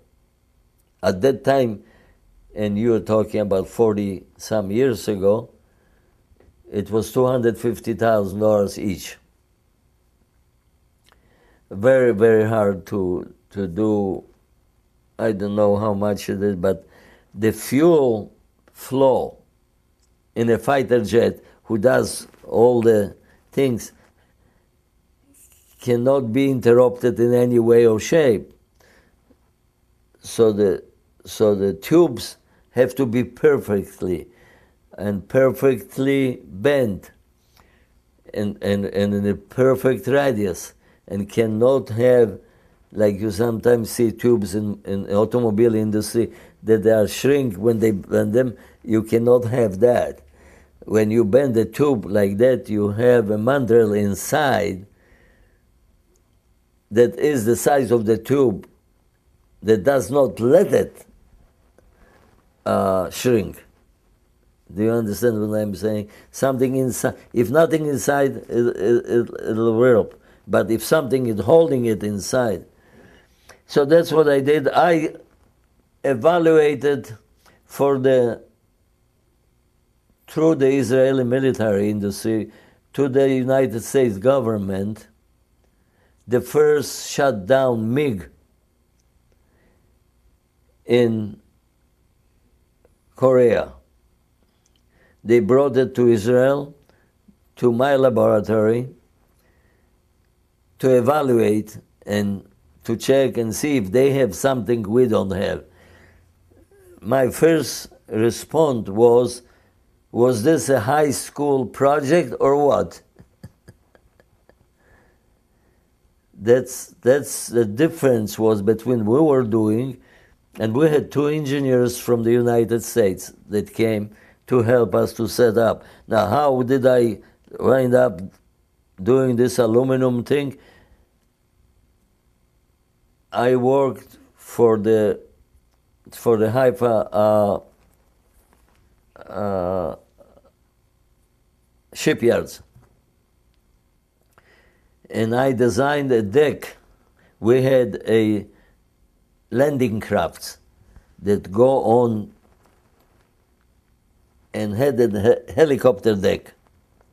And the helicopter deck was built out of aluminum. So some important person came to the shipyards and say, we are looking for an aluminum engineer. They pointed at me. I knew much in aluminum, only that 1 inch thick deck. What was your technical profession when you graduated from Technion? What was your technical specialty? Yeah. What was it? What was your technical degree? Well, you never believe.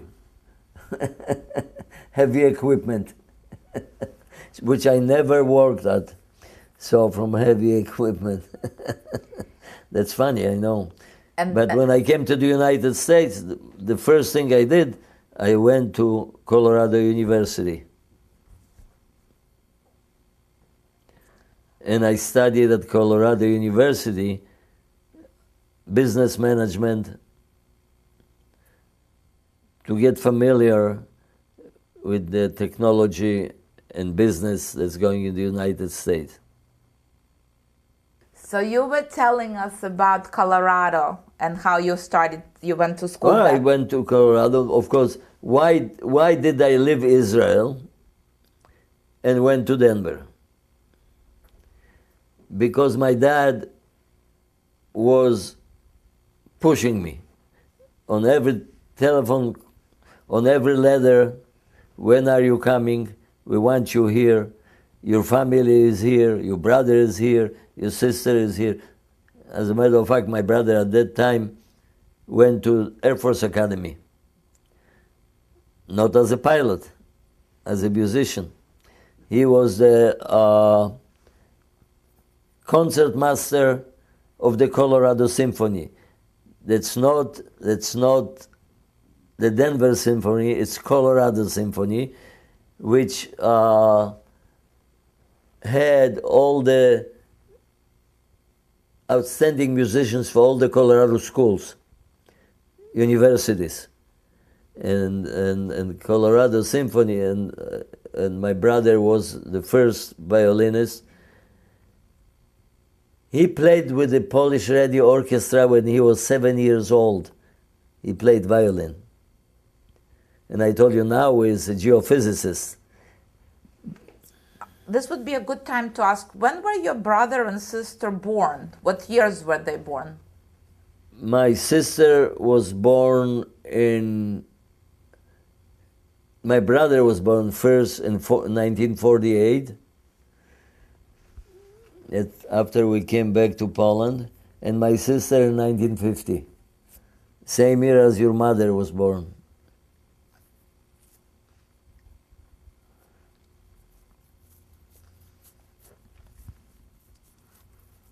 Her mother is 15 years younger than I am. When you finally left Israel, what year was that? What year was that? 1967. And you arrived to Denver? I arrived to Denver in April. How long did you stay in?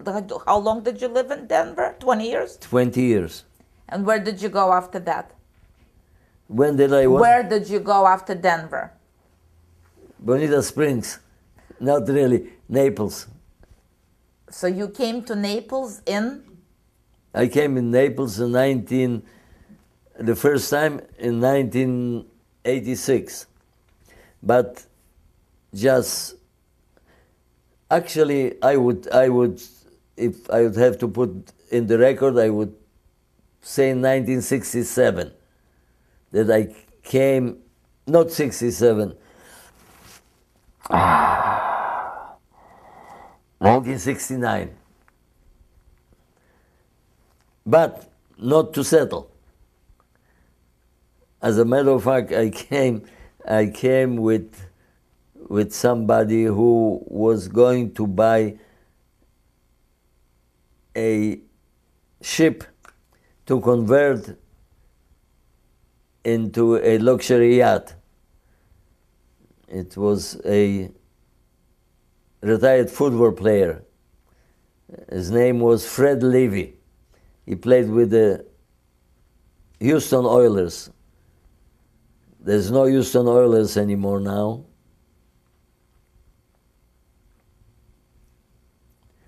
And he took me as an expert. And then we stayed in a luxurious hotel, and we made the trip, and he leased an old Cadillac, and we drove from Fort Lauderdale on Alligator Alley, when the alligators were still laying, and some places were unpaved yet, and we went to it, and we came. He really came. He wanted to see the practice of the baseball. I don't remember what team it was. Baseball. And we became good friends. I went every time with him different places, and North Dakota. So you were Jews in Naples in 1969. Did people know you were Jewish here in Naples when you were here? I don't know. Did you encounter any anti-Semitism in I Naples? don't know. We came kind of just to see the practice. As a matter of fact, the destination was Fort Myers. Mm-hmm. And Naples was just a fun thing to do. And we stayed. I remember that hotel. Actually, my real Naples was in '87 when we came. As a matter of fact, it's a funny story if you want to hear. We came from Denver. Me was Windy with us, and 4 girls on vacation to Disneyland. And a friend just built a hotel in Cocoa Beach, and we stayed over there. Do you remember that hotel? No, she was little. You're really little. And after we visited with Disneyland and Marineland, wanted to go to Busch Gardens. And we go to Busch Gardens, there's a line like 3 miles long to get in. They just opened 75. And my wife at that time had an aunt that lived in Naples. And her father was here visiting with his sister. So we said, let's go drive on 75, go through Alligator Alley to Miami, and fly back to Miami. We changed the tickets were cheap at that time. The whole family traveled for like $300-400 round trip. $49 for kids and $99 for adults. So instead of going to Busch Gardens, we take 75 and go to Naples, lined up in the Vanderbilt Beach Hotel. They made reservations for us. And I tell them, stay in the car here, nobody goes out, because if we don't like it, we continue going to Miami. I go and went all the way to the beach. I see the sand. I say, man, I said, I knew must be a place like this somewhere in the United States. I really liked it. And I say, everybody out. And we stay in this hotel maybe for a week or so. And then we went and we leased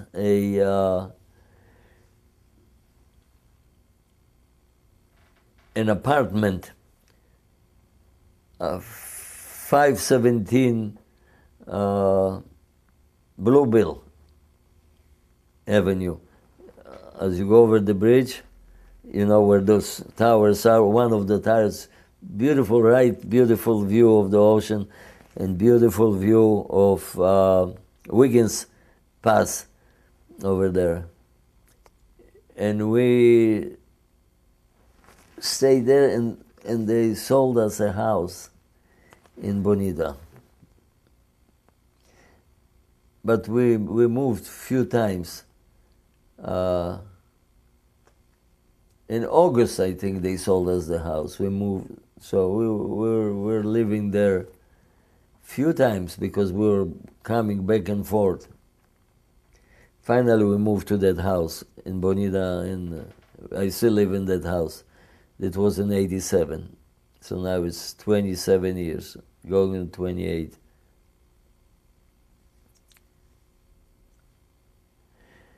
And in Denver, I had a business, and I sold my business. I moved here. I had the engineering business, the same thing, doing a lot for the military industry. Very intricate things that very few people could do. My company was at the 2% top companies doing business with the department. We did for the aerospace industry, nuclear fabrication. I was approving welders and mechanics for the nuclear fabrication for the government in 10 states, for 10 states. And 10 states were the ones that if somebody wanted to be a welder, for example, they had to come and be certified. That we, not just, but we certified for 10 states. They came to us, and my people taught them and certified them and all that. I do want to ask you, do you play any musical instruments? Do I play musical instrument? I didn't play a musical instrument in many years. I used to play, yes. I played a little bit violin, but my main was bass. A big stand-up bass, I used to play that. That's what I played in the orchestra in Wrocław. As a matter of fact, I played on bass that you probably never saw.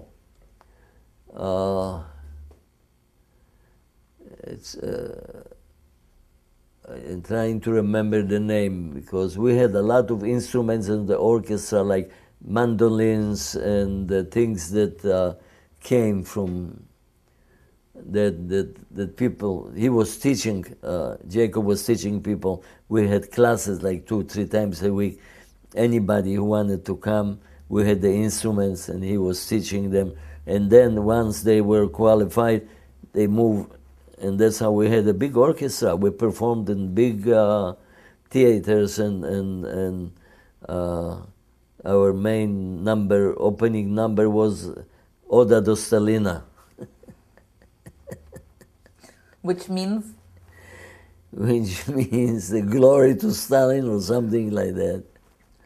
Which now we should, some people want to do that to Obama, but...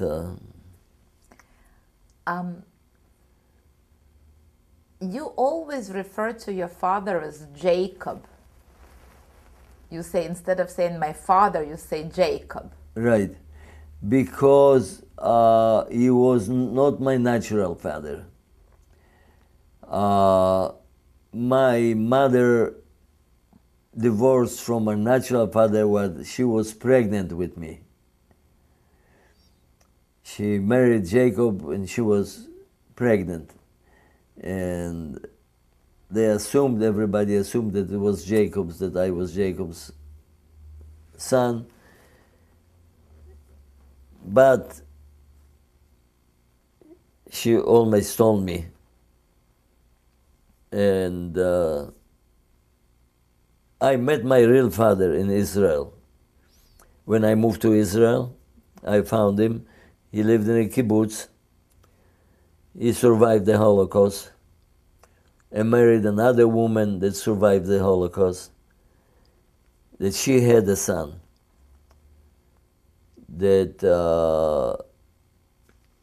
became the commander of the Israeli how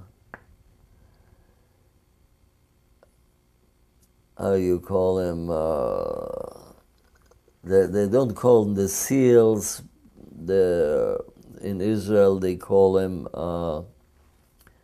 Tzfardea.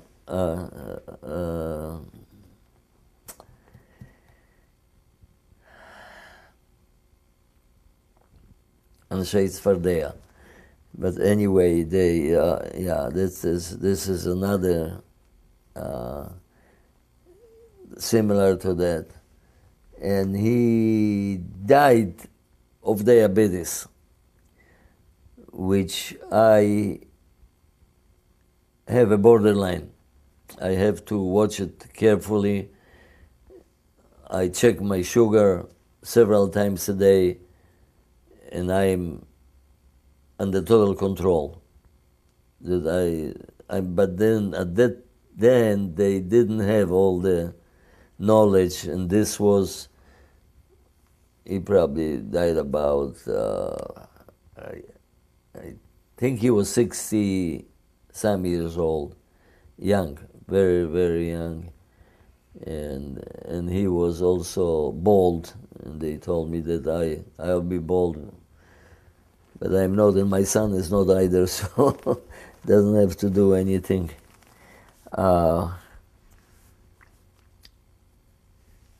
Well, we talk about a lot of things. Is there something that I didn't ask you that you want to talk about? Is there something that I did not ask you that you wanted to talk about? That you didn't ask me.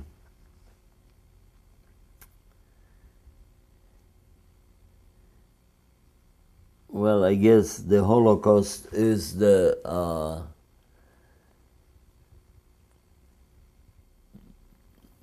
main thing that we want to emphasize. The rest is not important. Everybody had a life, some life. More interesting or less interesting. I figured out my life was extremely interesting, moving and doing things and working. Unfortunately, I don't know what would happen if there wasn't a Holocaust.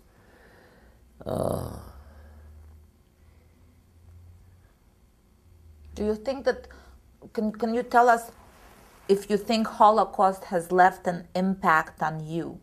The what? If I would like to know if the Holocaust left an impact on you, your experience. The Holocaust left impact on my experience. On my experience, yes. I don't know how big, if any, impact on my personal life. It's hard to evaluate because maybe because of the Holocaust and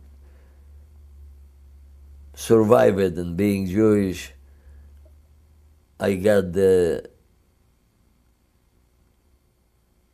in my mind that I can do a lot of things, that I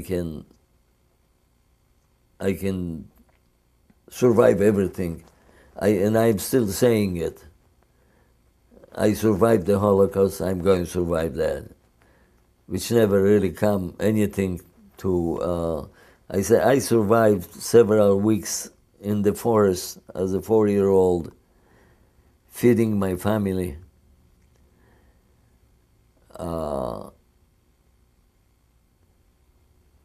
I think maybe probably strong person. I think I'm strong, but not too aggressive. In my opinion, I am very tolerant and very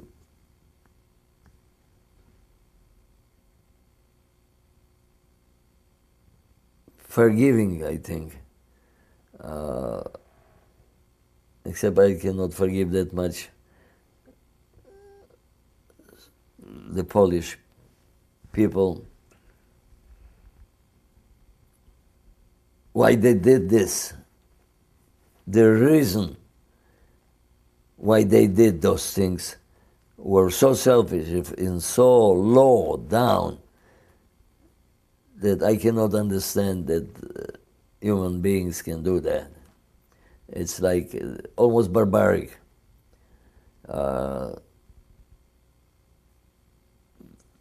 They probably to go because they wanted their property, they wanted their house, so they took him and gave him to the Germans who killed him. This really, when I think about it, really upsets me. I don't have, emotionally, I don't think I have a lot of things that still bother my mind or my behavior. But when I think about those things, they upset me. They don't influence, like I said, what I'm doing or anything, but sometimes I sit during the day or during the night and I'm thinking, why would people do that? And the worst thing after the war, the pogroms.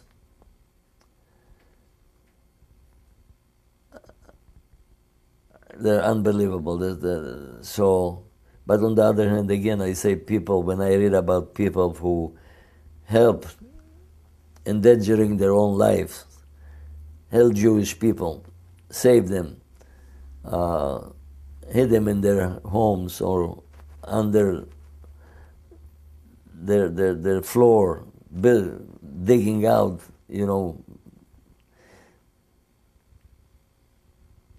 it should kind of balance the whole thing, but I don't think it does.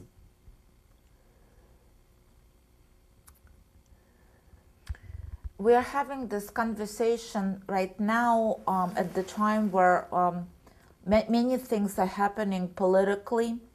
For instance, in Israel, there is this entire conflict over the Gaza in Israel, and Gaza is bombarding Israel with rockets. Even during ceasefire yesterday, they violated.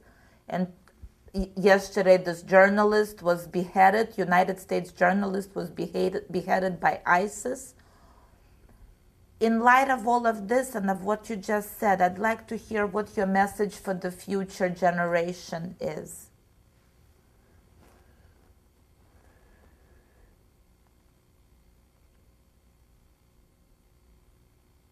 Okay, generation, who would the message will be directed to? Who you want me to direct the message? Anybody who will see it. Because I think there will be different messages, that could be different messages to different people, to different, but what be the messages? I would like you to say whatever you would like.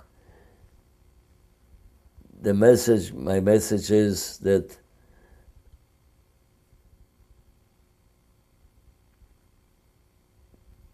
people should listen to their own conscience. They cannot be convinced or led by somebody who tells them things that are not true, and they are hurting other people.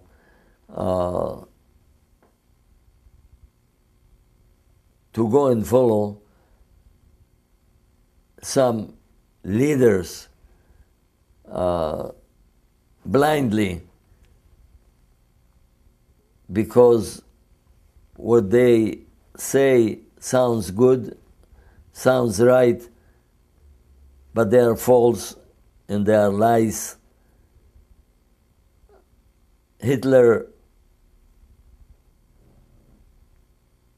drew millions of people with his good rhetoric,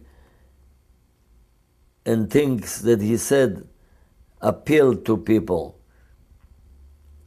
because everybody wants to have better in his life, and if you promise him that it'll be better, they might believe you, even if you won't be able to do it. You just tell them that we'll do, even if it's impossible.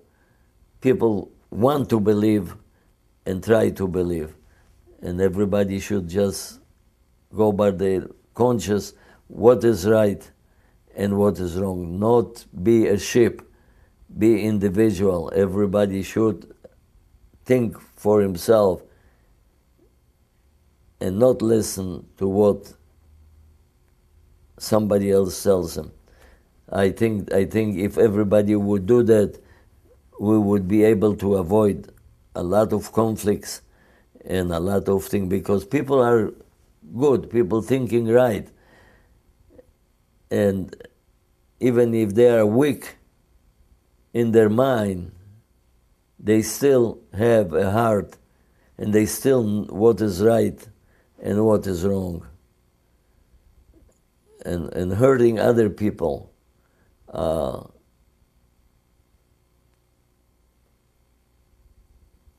Holocaust was directed against Jews. There are other Holocausts happening in the world that can be avoided, but are not. It's very sad, but nothing will happen, because politics are involved and in my opinion, what's going to kill this world as we know him is the political correctness, doing something that we know that is wrong just because it sounds good. A lot of things, letting people harm us because telling them that they are doing wrong might offend them. Politically, being correct is not, you can be correct politically if it does not hurt anybody, but the political correctness is almost a shame to our being here. Look what happens to Europe. The majority already taken over by bloodthirsty Muslims who try to change our life, take us back to the Stone Age where we were, and we are afraid to tell them you are wrong because it wouldn't be politically correct. So we're committing suicide in name of political correctness. That will be thing, and this will kill people, and it's hurting us. Right now we're talking about the Holocaust. It's hurting the Jewish people because some countries and some politicians want to give in to the craziness of the Muslim.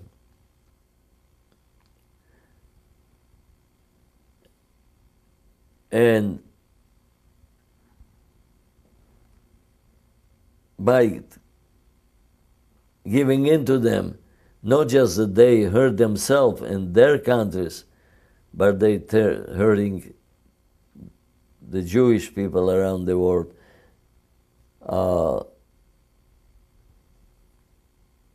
The anti-Semitism is a product right now, I think,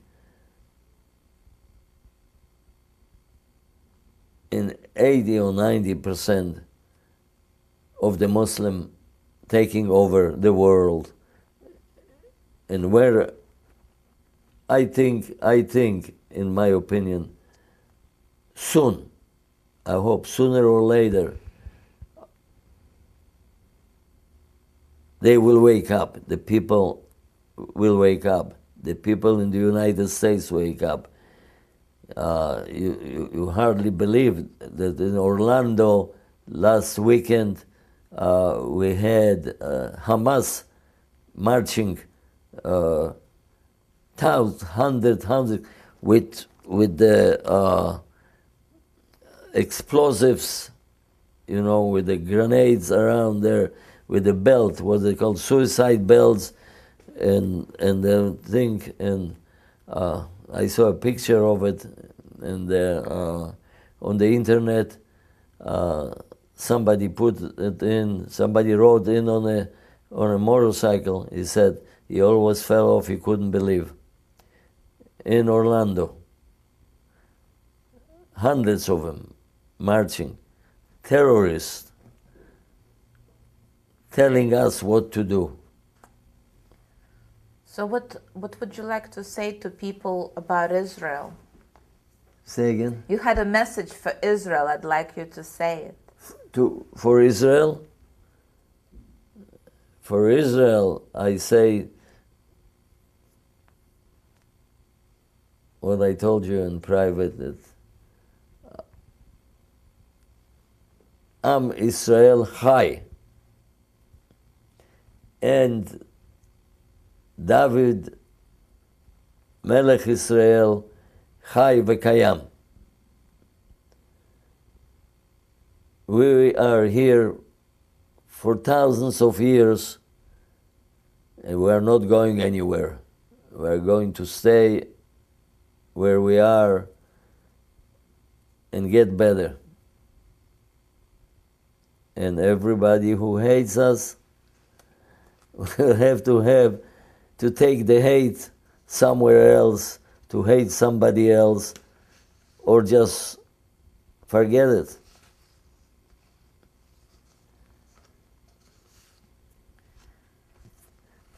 There's many reasons there's such a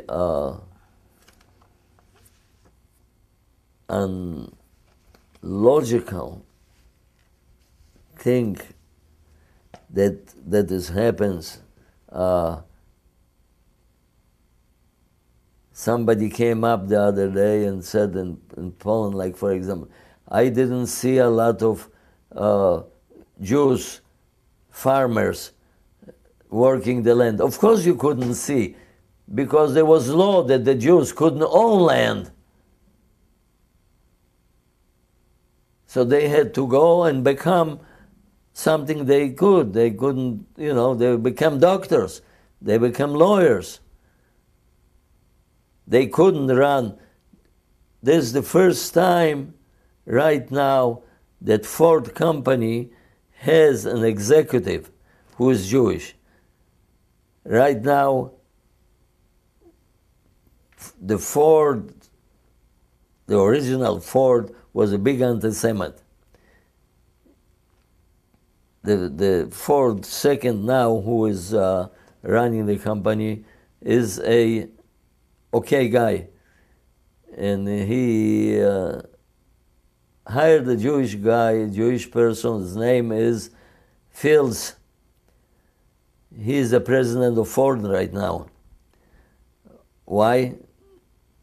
Not because his family was rich, or that, because wherever he went,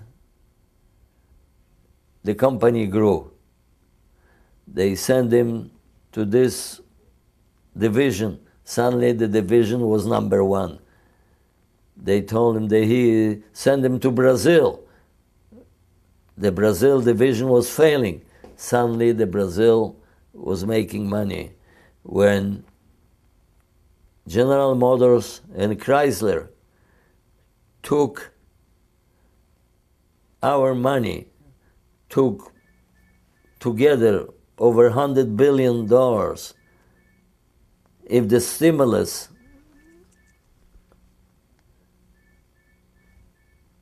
Ford started making money,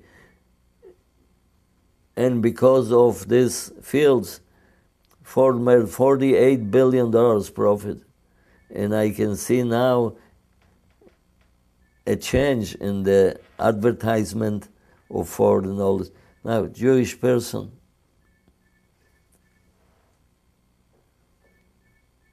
Thank you very much, Julian. Thank you. This was Marina Berkovich interviewing Julian Goren at the Holocaust Museum of Southwest Florida on August the 20th, 2014, about his experiences as a survivor and a witness to the Nazi Holocaust. This interview will be included as a valuable contribution to the Oral Visual History Archives at the Holocaust Museum of Southwest Florida. Thank you. Yes. Thank you. Thank you. No, thank you. Thank you for letting me express some of my views that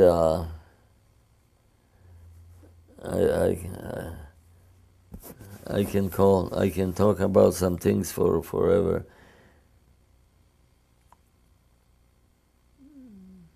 I didn't talk about the 20 years that I spent in Denver.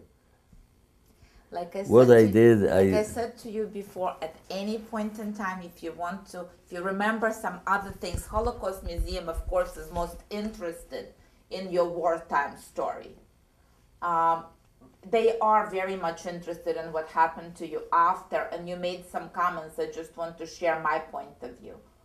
because you survived and because you're sitting here and you're able to tell us about it, the message through this, subliminal message through this story is that had they have succeeded in killing you, you would not have achieved everything that you've achieved in your life. You would not have had the 5 beautiful children and 1 adopted daughter wouldn't know you. You wouldn't have all your grandchildren who know you and they carry on your story. And that's what we're doing here. You need to kind of, if you remember anything else that you want to tell me about it later, we can always do this again. If you didn't mind it, it was not too heavy on you, was it? You're okay? You're okay emotionally? I just want to make sure you're okay. Yeah, yeah. Okay. Because yeah. some people get very upset. I tell you, yeah, I know some people are different. Some people, why did you shoot this guy? Why are you crazy? Oh, because when I was 5 years old, a snake bit my foot, and this influenced all my life now. That's why I am drinking and drugs and this and that. There's no reason. There's always no reason. You see, where the kids are together. I have the best example. My daughters. I have twins that were raised together, slept in the same bedroom through high school and all this. And one is a business person, and the other one is struggling to stay sober. So.